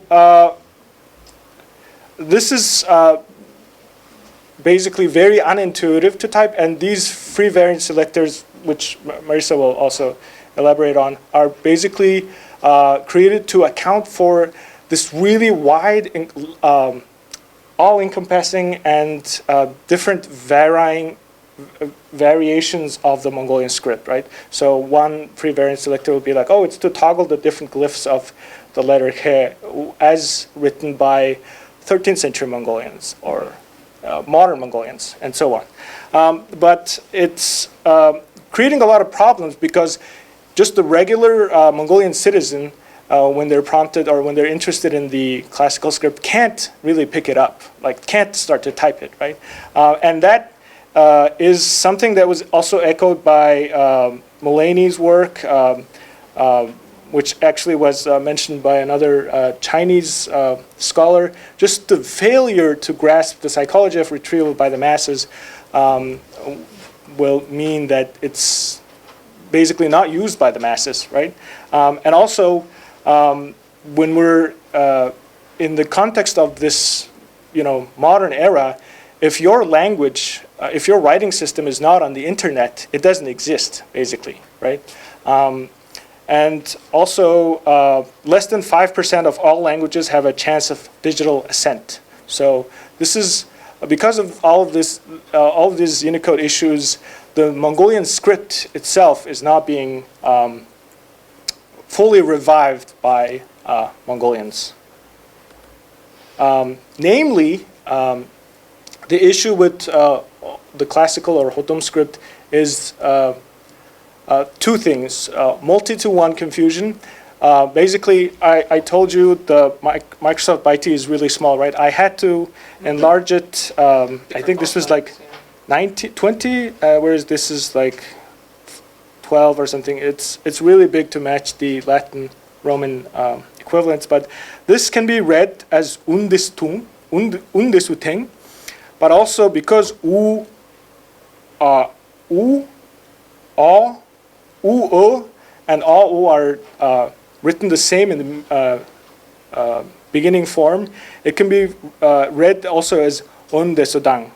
And also because the medial form of de and te are written as the same, or glyphed as the same grapheme, it can be the te in here can also be indexed as d, and this e can be a, and so on. So again, the way a human eye sees a word is different from the way a computer sees it, and if you reverse that problem, the way a computer writes something or types something can be very unpredictable. So you have the one-to-multi unpredictability as well. And contextuality is understood as one word.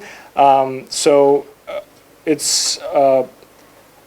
has throughout history, it has these orthographic versions have survived through like common nouns. For example, if you say if the word arat is unintelligible, or if it's illegible, you add the olang to make it art olang, which is the people, right? But when in the modern technolinguistic infrastructure, you want to be concise, you want to be accurate, right? So these are the two big problems, and it's also acknowledged by Unicode.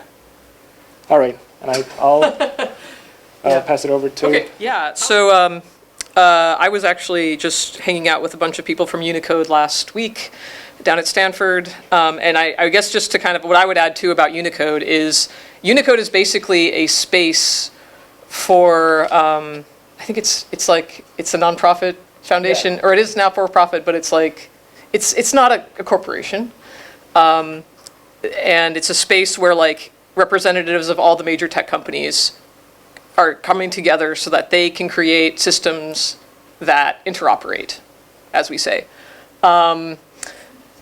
in tech land, in Silicon Valley, interoperability. So Unicode, if if Unicode is not the standard, like, yeah, things happen, right? Like Microsoft, you copy paste from Microsoft Word, where everything works pretty well.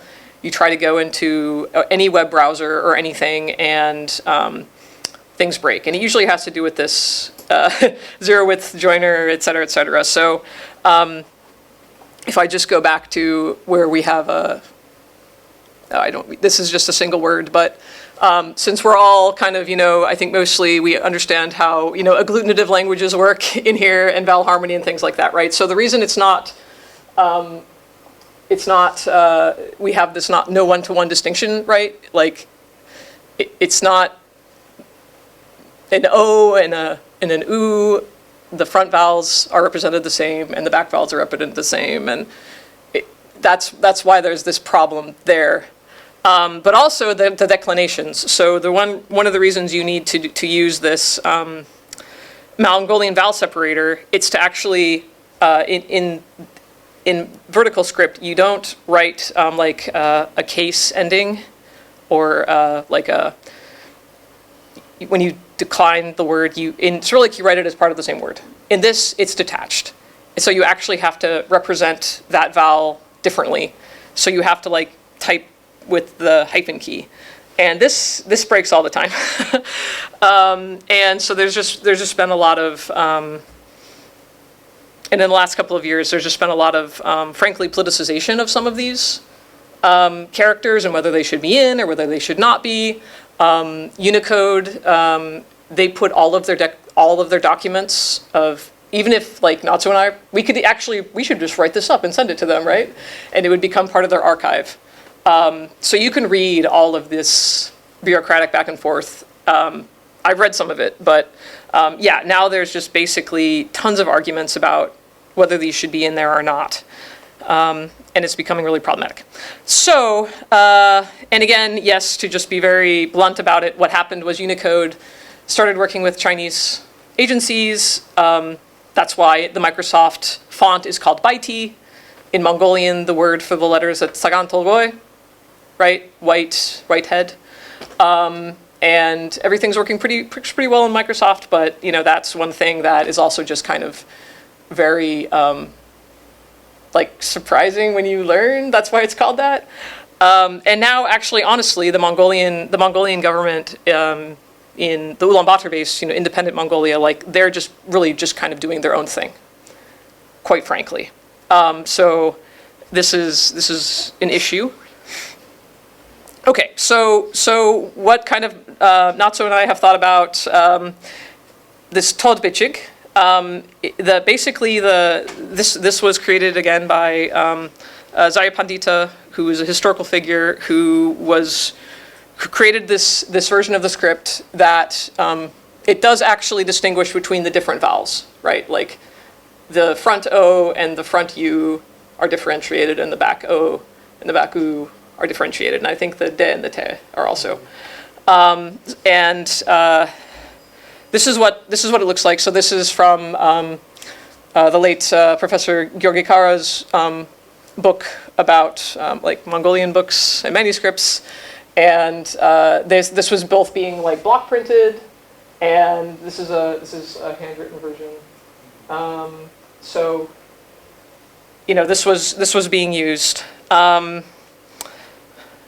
Okay, and you can see here if you look like it has this kind of open circle. That's like a unique feature of this that helps you distinguish the letters.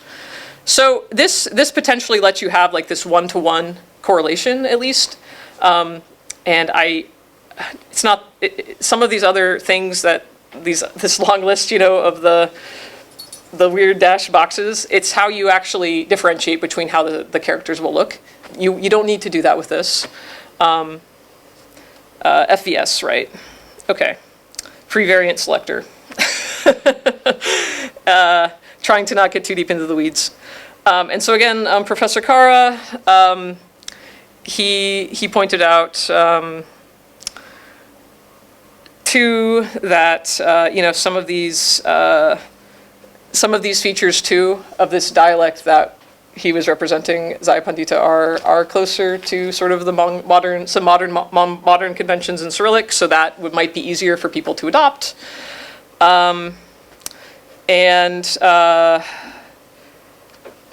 There is actually no keyboard for this yet. So again, when Unicode accepts like characters, that's kind of the first step.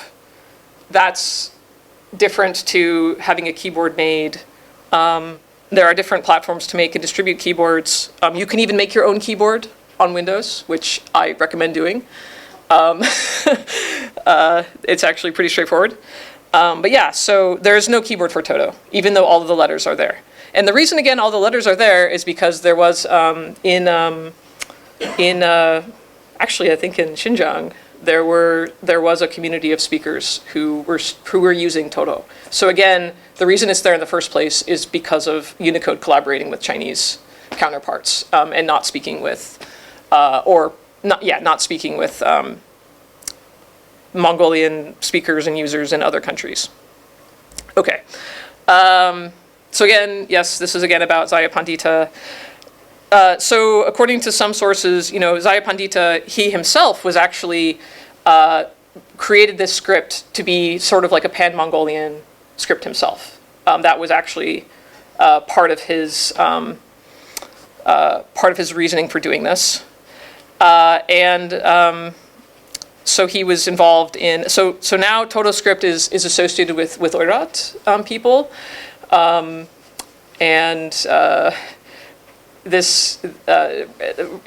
he was involved in Oirat and Khalq kind of unification measures, not to get too far down that path. Okay, so yeah, again, I already said this. It seems that Zaya Pandita himself was trying to create a script that could be used by all Mongolians everywhere. So we think that this kind of proposal is very much in line with like his intentions, for what that's worth. So sort of what happened with TotoScript, like why did it not come to be the predominant script in the 18th and 19th centuries and up to today? Zhungaria, right? It's in contemporary Xinjiang, and there was the Oirats and the Khalqs were fighting each other, and the Qing was involved, and so there is like real military conflict here in the background.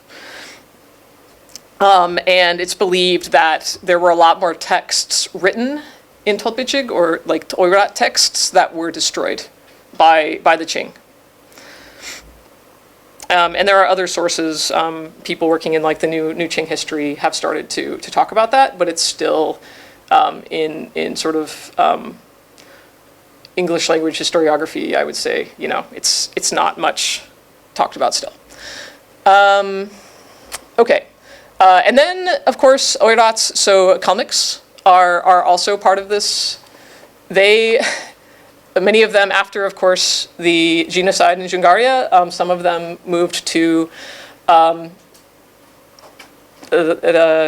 just north of Abkhazia and Chechnya. They moved to near Astrakhan, west of the Urals, became the only Buddhists west of the Urals. They're still there. And so, yeah, they became subject to the Russian Imperium. And the Tolbichig was used there, but it became a script of sub-imperial administration under the Tsars. And, we've sort of tried to look at like whether people in Kalmykia are using it today. I have seen some evidence on Wikipedia. There are some people using things like this for Kalmyk, but it's not something we've like gone too deeply in. We've, reached out to people we know who are members of some of these ethnic groups and sort of started to talk to them to get some input. But yeah, so to conclude, again, we believe that this adoption of the TotoScript by the government of Mongolia or whoever else is interested would streamline processes of digital encoding, clerical recording, and wider means of digital communication, not just for the citizens of Mongolia, but for various diasporic communities who have traditionally used Mongolian script for its various versions. And the next step might be to create a keyboard. Another thing on the keyboards I want to point out and is that, which again is an artifact of kind of how the whole Unicodization of this script started, is it's mapped to the Latin QWERTY keyword. So the keyboard I actually made for myself when I started trying to type all of this was mapping it to the Mongolian Cyrillic keyboard, just because mentally that's a lot easier for me. I don't know if it's easier for other people learning, but yeah, the Mongolian government developed keyboard that Natsu also showed, the MNS standard, is also mapped to a Latin QWERTY keyboard.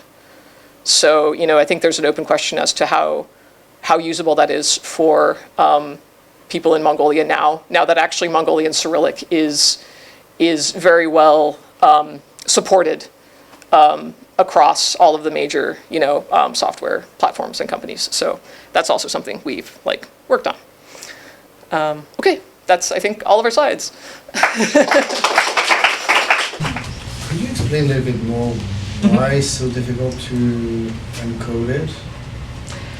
They want there to be a one-to-one relationship between sounds, letters, and yeah, basically letters and letters. I think is the simplest. Yeah, and then Yeah. I guess in the medieval times, you know, the whole Yehe Mongols was, you know, comprised of different ethnic groups or clans, and they had their own pronunciation and enunciation of these words. So from the Yusunges stele to, I don't know, the 19th century or 20th century Silla prints, the orthography changed a lot. And Unicode's main position has been to both consider the pre-contemporary and contemporary versions, and that's what these free variant selectors are for. And they also connected it to Old Uyghur. Yeah. Just because, so basically, it's just heavily cross-referenced. Would it make more sense to have one script for the way the language is? I mean, you know, like it seems to bring everything together, all the different variants. Wouldn't it be easier to have well, this is for that time period? This is for No, there's almost no standardization across. So one of the things you need to use that free variant selector for is just trying to find there's not a good example, but in the word Mongol, actually, on this text. Show the keyboard, maybe you can show Well, that's the problem, it's not on the keyboard. So if I want to write, okay, so this word, this is Mongol, right? It has the two dots. You don't always, it's a matter of choice whether I want to write the two dots or not.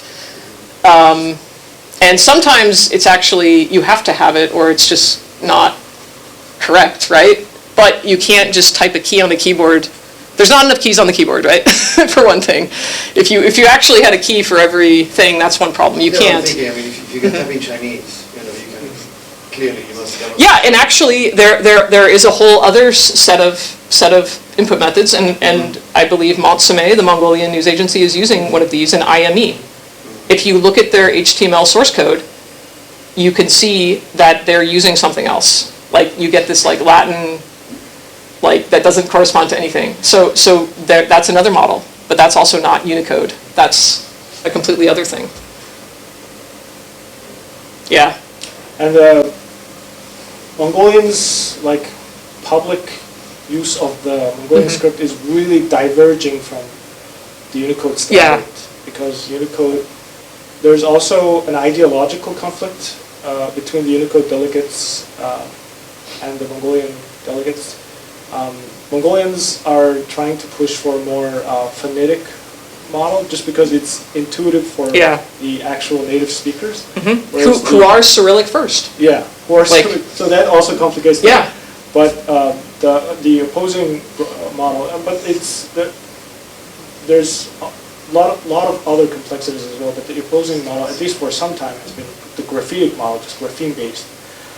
And that, in that model, any confusion was to be facilitated by autocorrect. But there's no corpus from which to build autocorrect and all of these other features.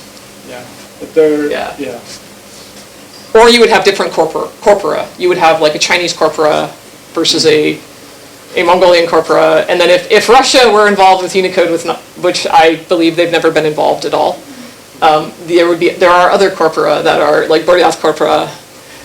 So yeah. Yes. Thank you. I just thought about, you said in 1981 the Chinese government took measures to discourage the use of the Totbichik. Yeah. Yes.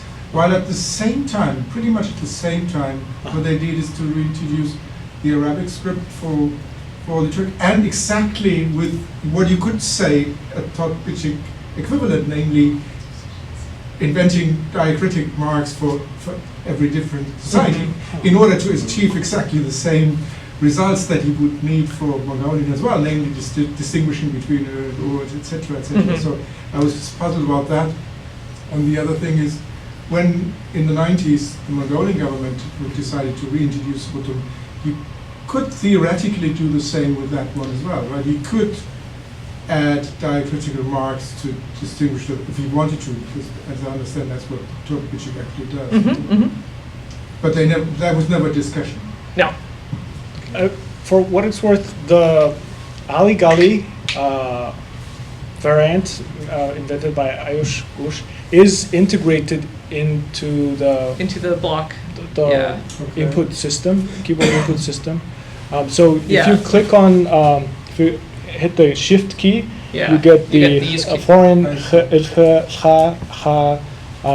the foreign. See, it's like, you know how Japanese have katakana, like only letters only used for foreign words. So in lieu of the key C is the foreign C that you use for circus or cirque, for example.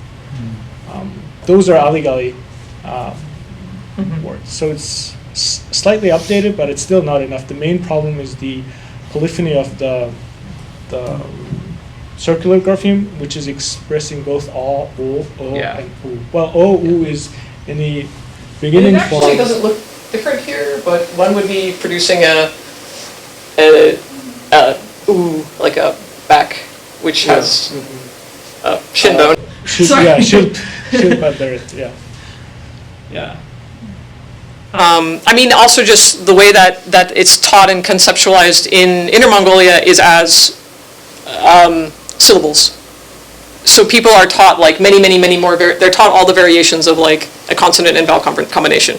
Whereas in Mongolia, it's like Cyrillic or Latin.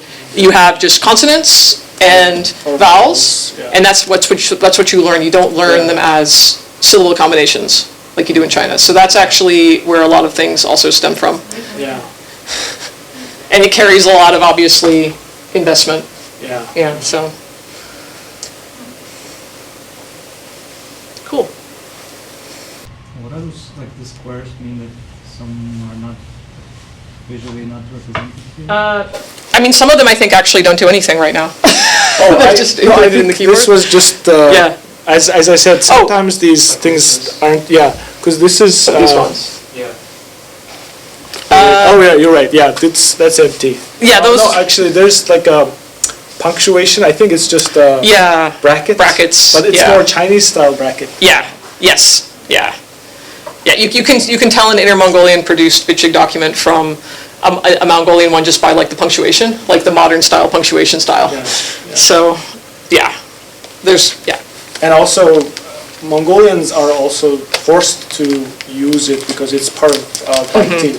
Yeah, So- and in Microsoft Word right now, which actually did create a really nice feature of you can actually represent it vertically, now on the bottom, the localization says Mongolia like China, and you cannot switch it out of that, which is really, I was working with someone, a Mongolian undergrad last week, and when she realized this, she was just like, gut punch, right? So, yeah. Yeah. Thank you. Okay. So this, switching gears a little bit, thank you for coming down to Silicon Valley with us there for a bit. This paper is based mostly on, I was able to go to Mongolia this summer. I I hadn't actually been able to go to Mongolia since before COVID. As people may know or may not know, Mongolia had like an extremely intense like COVID lockdown that lasted a really long time. So you couldn't go in or out. So one thing I did during COVID was I tried to get a lot better with the Mongolian script. So and engage with online communities and so on and so forth. So when I went back to Mongolia, I was like really excited to see what people are doing with it on the ground. So this is a sort of a record of what I found and why I think things are like that. Okay. Okay, so anthropologists, I sort of try to have something printed out, but I'm not sure how far I will adhere to this. So yeah, like Kazakhstan and these other contexts we've already talked about, Mongolia has had several previous script reforms. It's very complicated. I would refer you to some other authors who have made some really nice summaries of it. But there were at least 2 Latinizations in the 1930s and 1940s. This is a really nice photograph that actually just popped up on my Facebook feed a couple of days ago, so I grabbed it. Yeah, so thank you, Kenny Linden, if you're watching this. So you see here, and it has English, right? So this is from the 30s. This is a part of the hygiene health movement, right? Which I'm sure in other contexts we're all familiar with. The liquidation of illiteracy. Because in Mongolia, this was very tied with hygiene and other, sort of modernization efforts. So this is for bubonic plague in Mongolia is still like a real issue, and this even to this day, like if it's detected in a local area, like they'll lock down the borders and like check your car for marmots to make sure you don't have any marmots and like spray down your tires. So anyway, this is like one of these things from the 1930s. So they have English, Mongolian Plague Protection Service. This is Latin Mongolian, right?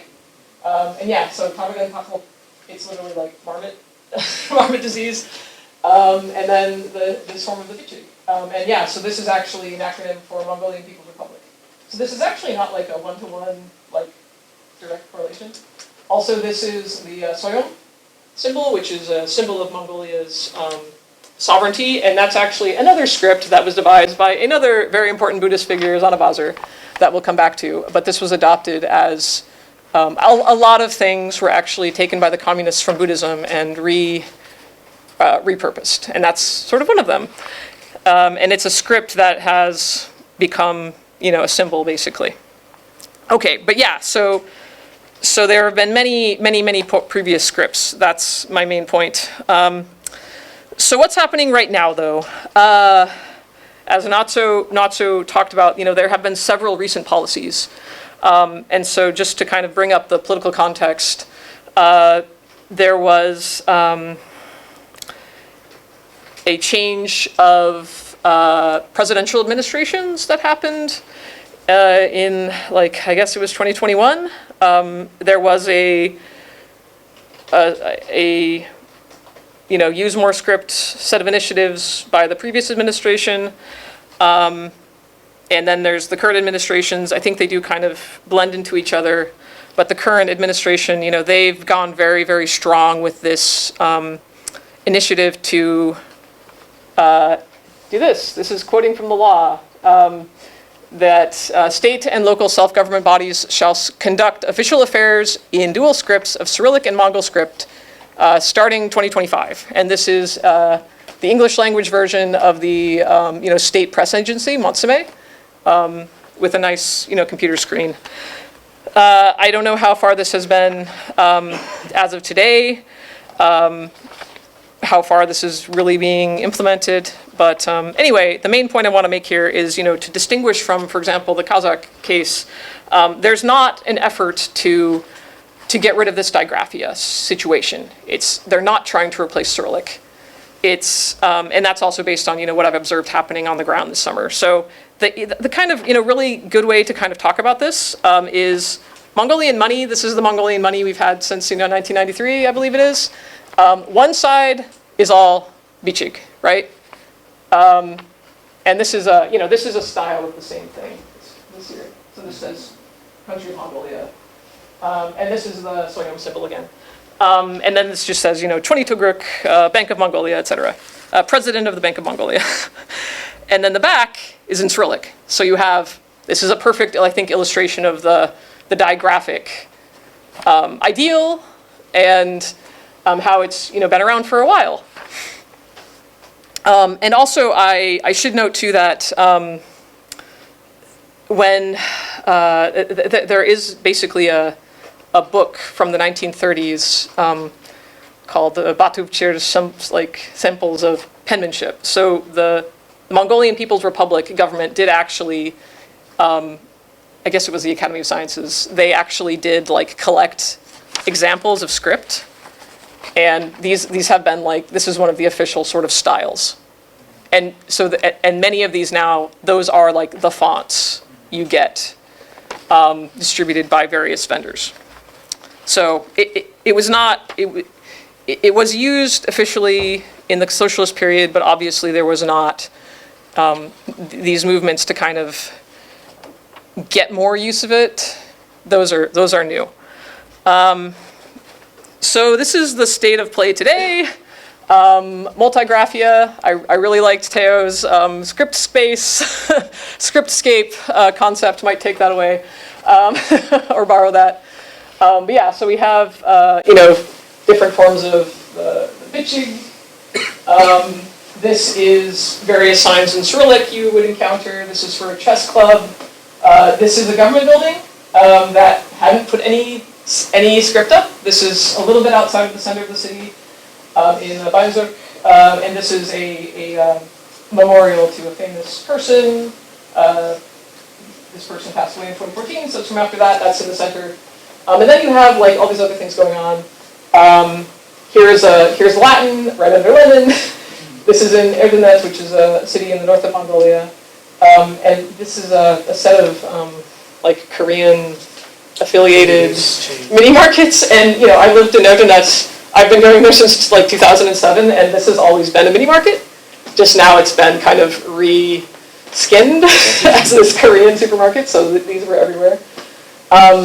There's this, which is based on animal brands, right? Tamuk. Yes, Tamuk. And this is a totally like just kind of somebody graffitiing a wall, which was actually next to a very, very nicely drawn script example. And then you have lots of Tibetan in monasteries. Okay. Okay, so again, the current policy is for the state, and it's for the state to be doing things in this digraphia. The previous sort of pre-2001 administration under President Batulga, his administration did set up some things to try and promote like calligraphy, and previous administrations even before. They were like promoting the practice of calligraphy and people learning on their own.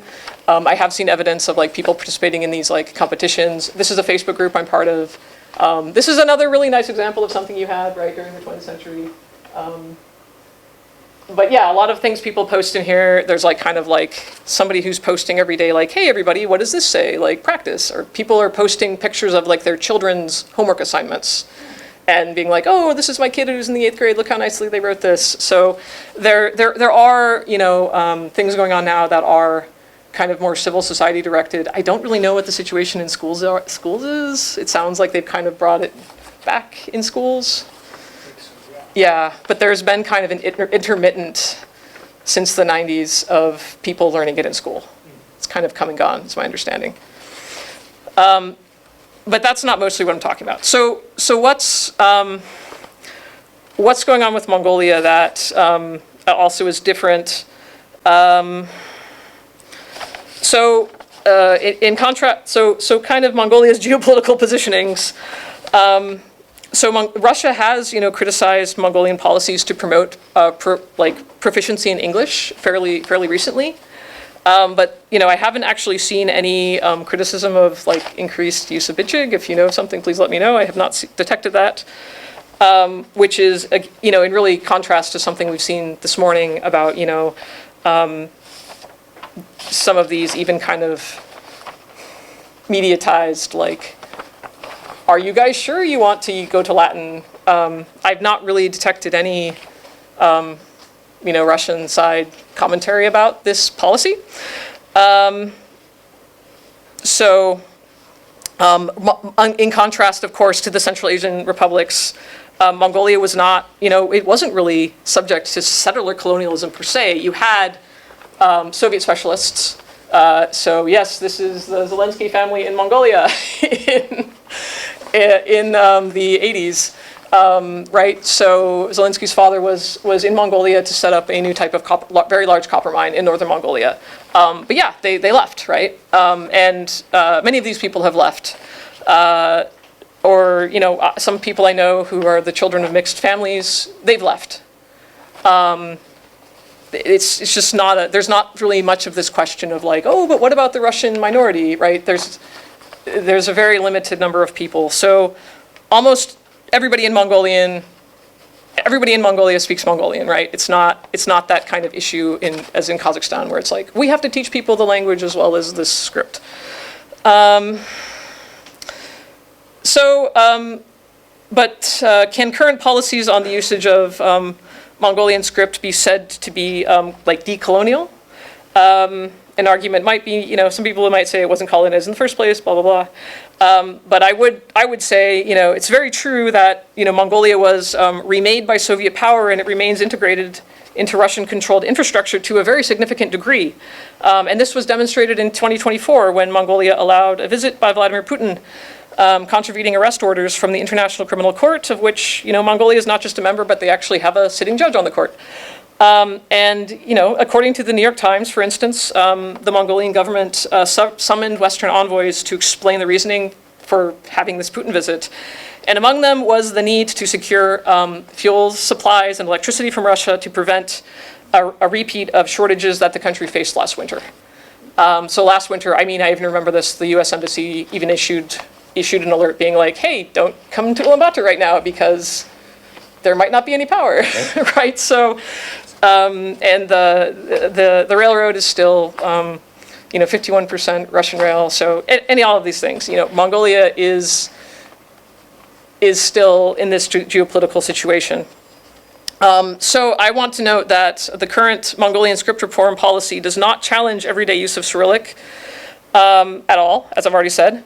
And it does further the implementation of Mongolian script as an instrument of state power, but it doesn't really challenge this relationship with Russia.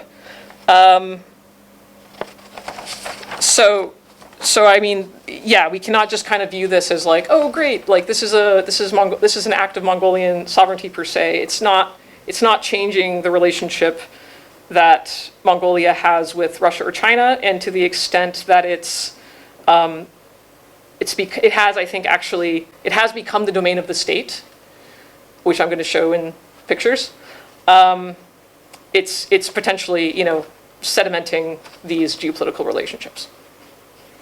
Okay, so I have a bunch of pictures I took, this summer while I was in Mongolia, sort of wandering around, and going back over them and thinking about them, I realized, there's kind of like spaces where there is the script, a lot of it, and then there's actually other spaces that maybe be surprising where it's like totally absent. So where is it? And again, bichig is the usual term we use. It just means like writing. So this is just something again from Facebook, not something I collected. These are names of vegetables. So this is all fairly quotidian or whatever, but it also is marking there are some orris potatoes. There's Mongol stuff. There's it's actually talking about the nationality of the source. Onions, yeah, sarmis, onions. This is sarmis, right? Garlic. This is an ad I got, this summer for an ice cream brand, and then not in English, pure taste, right? So Mongol taste, pure taste. It's Mongol, it's pure, right? So the food, that's this kind of nationalism thing going on, but it's being used by, for food, right? Which is significant. So this is a food truck named Araf, and Araf was one of the military units of Genghis Khan, and this is the black banner. This is another one from Facebook. This is like the word for sale. This is from a music video. You can't really read anything, it's so small, but he's also wearing the brands. This was in Erdenet this summer. And actually, a lot of the names of these books are sort of like the Mongolian version of Tiki Don. So they're not this, and this is fairly new. I think this has only been there since maybe 2019 or something.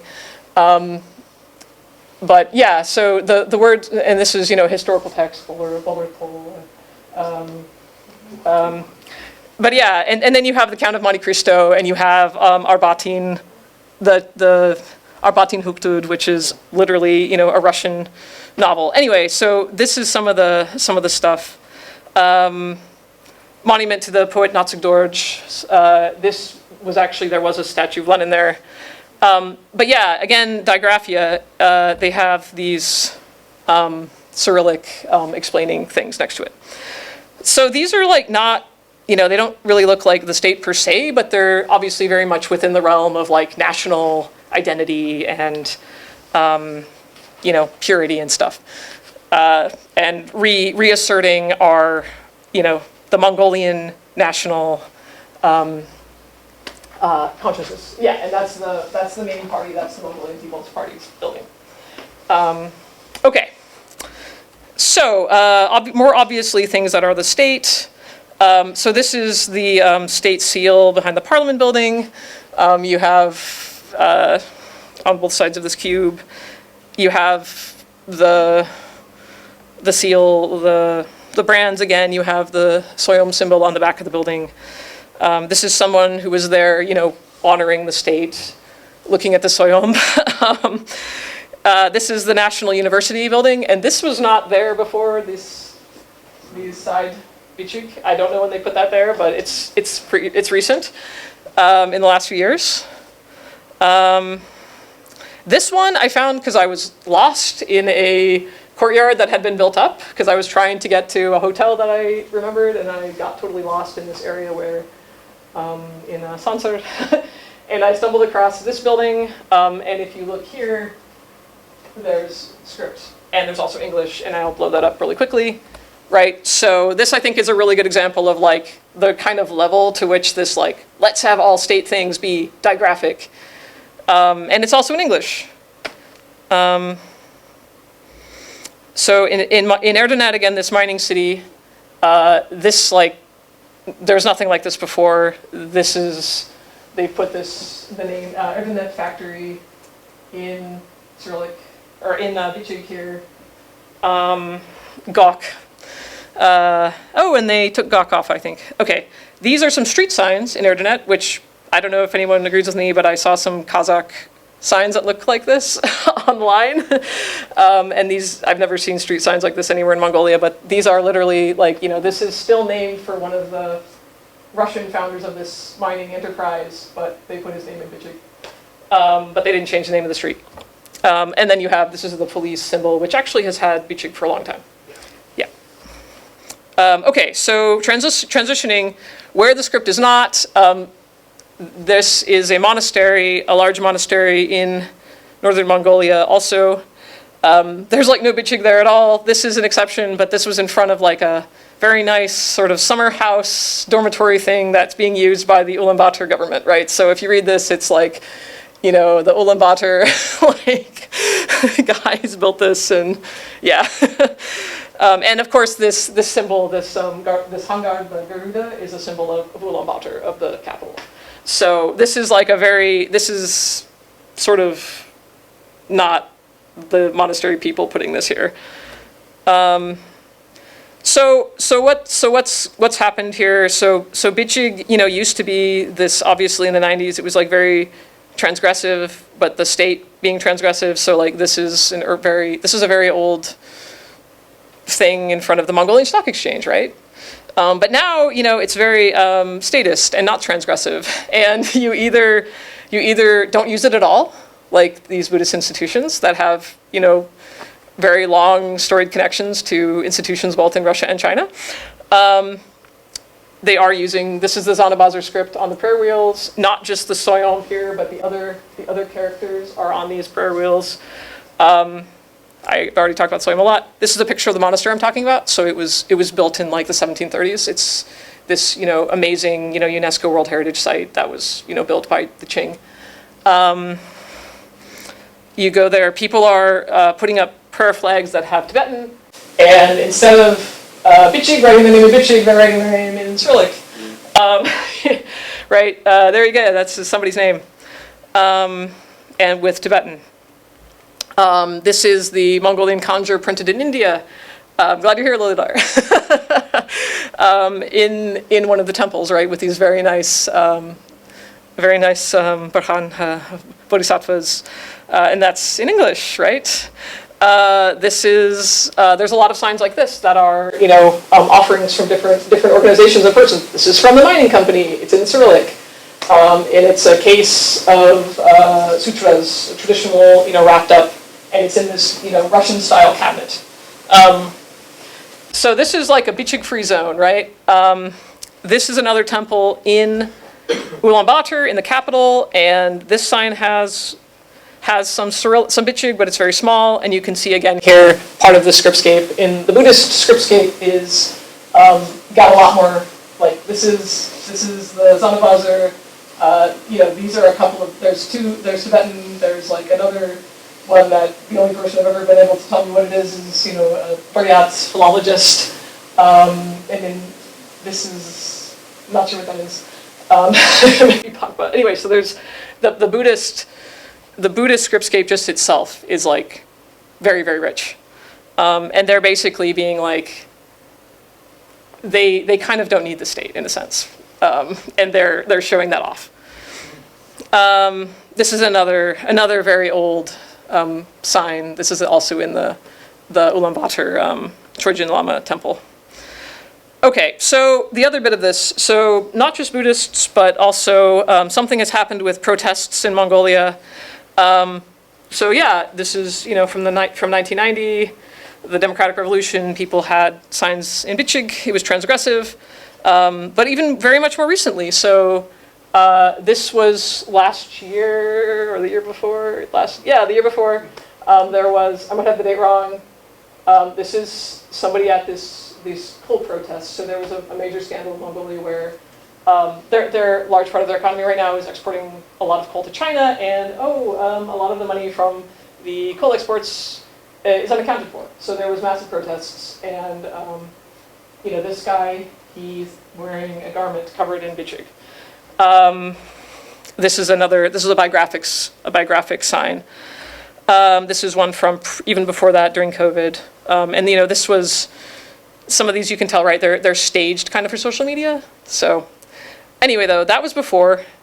In the last year, I've noticed this. So this is something I saw this summer, right? Like a day or 2 days, I think, after the parliamentary elections, up against the government building, there was just these many signs in Cyrillic, red and black, just kind of kept going. I don't really have time to talk about some of them. One of them, this is actually complaining about like meat export rules. This is a protest that was just happening this month. And this sign in red, in Cyrillic, that basically says, get the blank out. Thieves and, corrupt people. This was basically going all over social media, like you could just kind of follow this red sign. I saw no Mongolian script at all. So, one might say that, there's an issue here of like, it's like hard to write these scripts and make them look pretty and do all that. But like during COVID, actually, there were a lot of restrictions on assembly. This is one from the COVID period also where like, people were not allowed to assemble here. And like, there was even maybe an aura of like, spray painting something, right? But I mean, I'm also seeing, this was a woman I encountered outside the Parliament building this summer who wanted me to take her picture. I mean, I asked her to take her picture and she was very enthusiastic about me taking her picture. But you know, yeah, this is like showing a map of Mongolia as part of a sort of Sino-Soviet and Eastern Europe reconstituted something. Everything is in Cyrillic.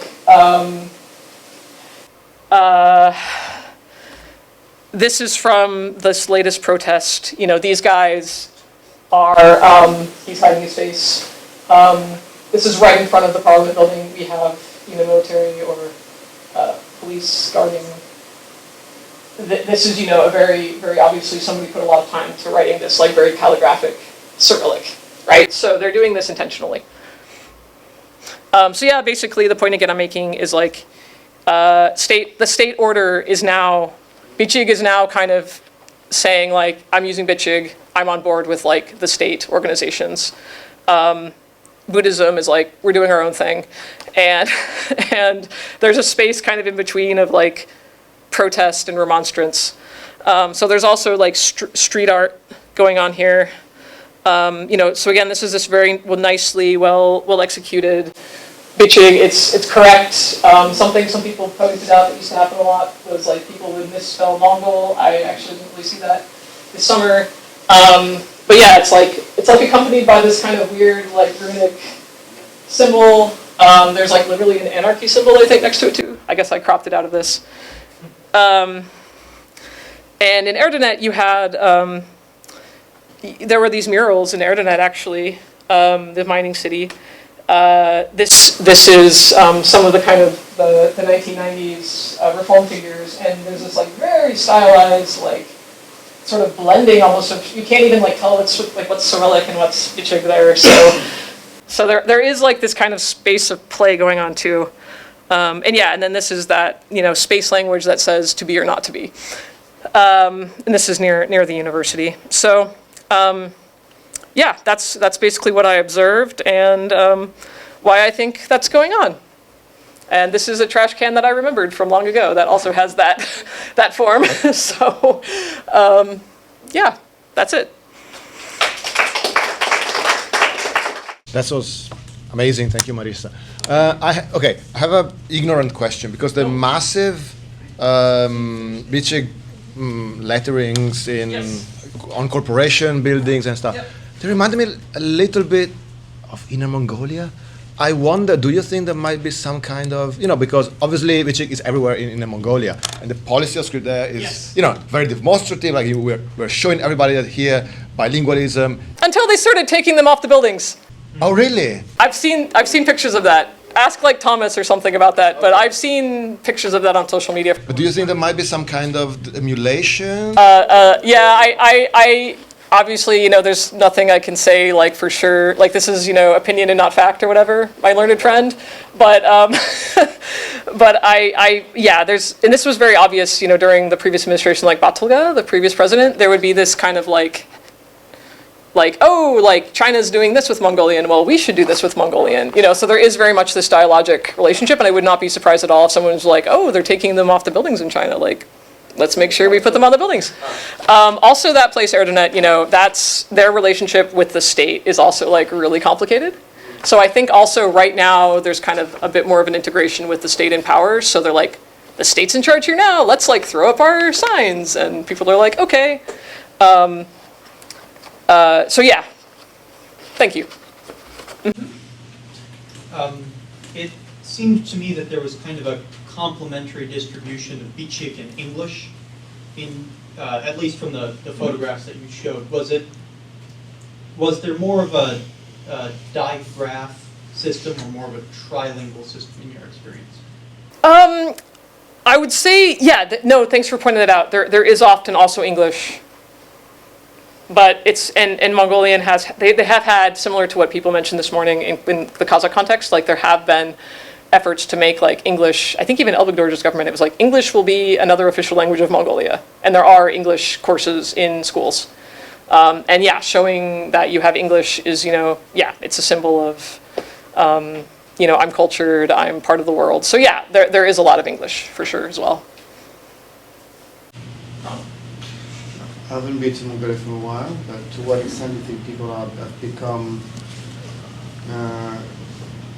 literate in Bichig? When I was there, it was just Okay, pretty. It means it means we're Mongolian, but very few people can read it. Yeah, I mean, I think like this is a good example. Like, you know, this is what the street art looks like now, right? And I have other examples. So I think people's literacy actually has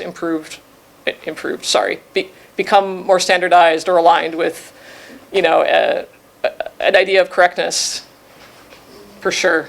2000 to what extent? When is Bichik used? Is it just used symbolically, or is it actually used to convey a message? Yeah, and so this like Meant to be read, basically. Or yes. So in this is something about like the Sarul Khan of the Mongolian people, and then I was trying to read this, and I think it says like composed by the president. Like No, it's Zorik, the slain. oh, okay. So yes, this is very political. Yes, this is Even the wise. wisdom of the Mongolian people.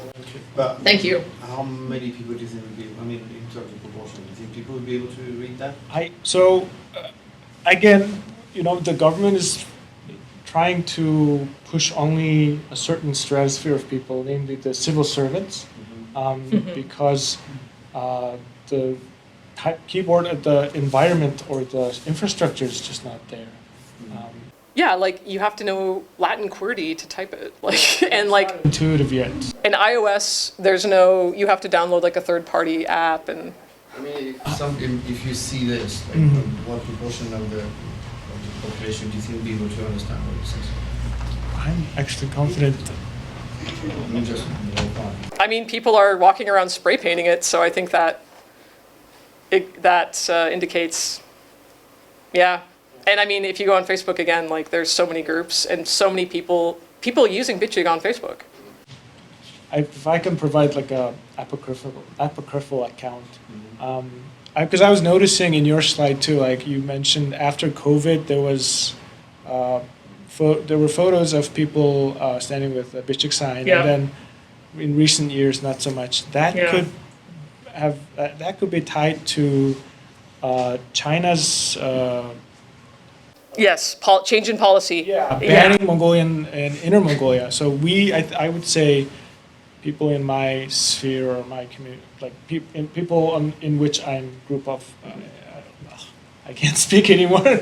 Anyway, like some social groups I've joined, they've also talked about like some just picking up, you know, mostly on pen and paper, and I've done that too. I've started reading like Mongol Bichik books.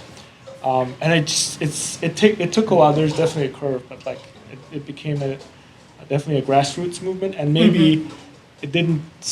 It's sort of losing steam at this point because, you know, the news of the Mongolian ban in China was it in 21, 22, somewhere around there, and then there was also some conflicting information. Some people saying, "Oh, Mongolian is still." Available in China, and we get a lot of like propaganda videos. Yeah, and like Batulga was very much even saying that straight up, right? Like, we need to protect Mongolian as Mongolians, and yeah. But yeah, that's interesting. I didn't quite think about that point, like that it was kind of a movement connected to a certain moment in time that's just maybe kind of declined because of that. But I mean, it could be just correlation, not causation, but I would... Yeah. I mean, I've definitely seen it increase in use on the internet, like just... Yeah, that group has 300,000 people, right? Yeah. So it's almost like... Yeah, and like it's like coming up very, very high up in my feed. Anyway, yeah. So, oh, sorry guys, we'll stop there. Okay. Oh, yes. It's just a small comment on literacy.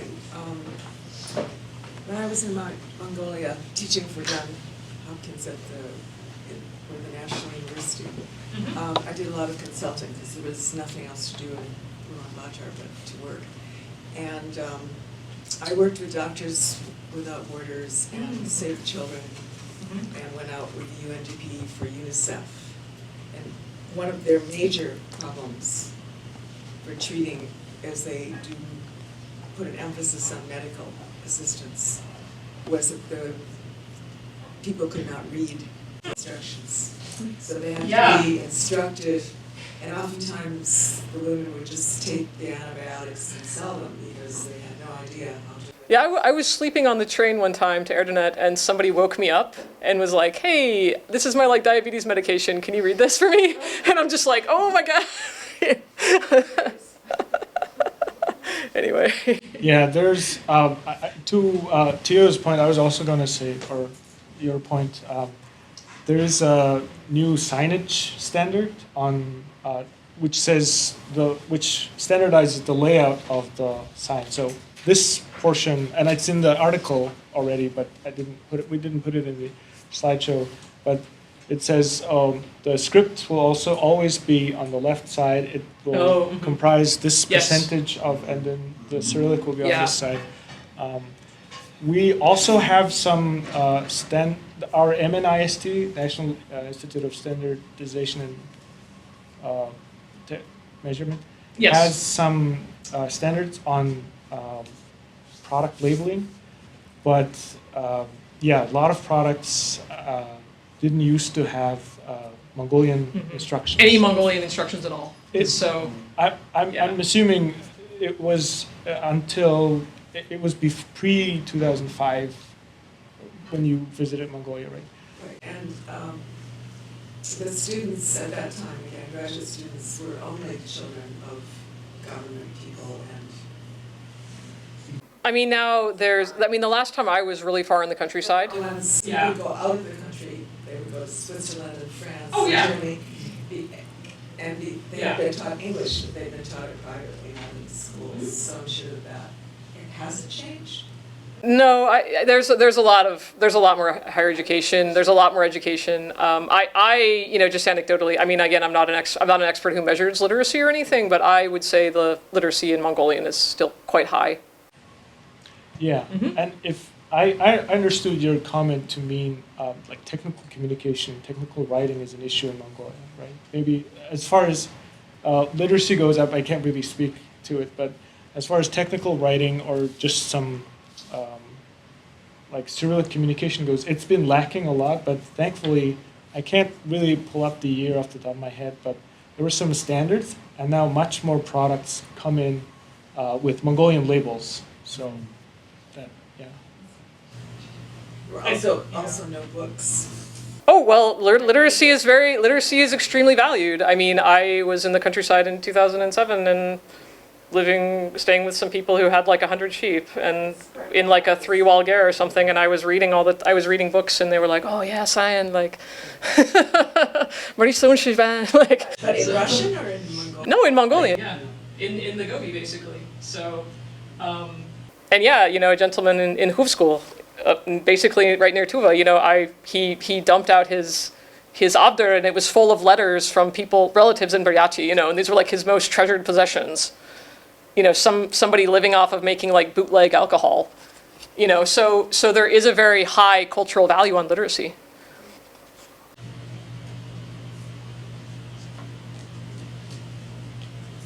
Thank you very much. I'm just trying to tie your slides to the previous presentation you guys had. So like the slides you showed where the bitchik is actually on the buildings or in public spaces. So what is this? Which variant is used? Is it this Hudum or the clear script? It's the Hudum. Yeah. And so yeah, the thing that's tricky, that's confusing, I guess, about the computer input bit is like it's standardized when you're reading it, or like what you're trying to produce something that looks like something, but producing that representation is really difficult with the current system. It's really frustrating.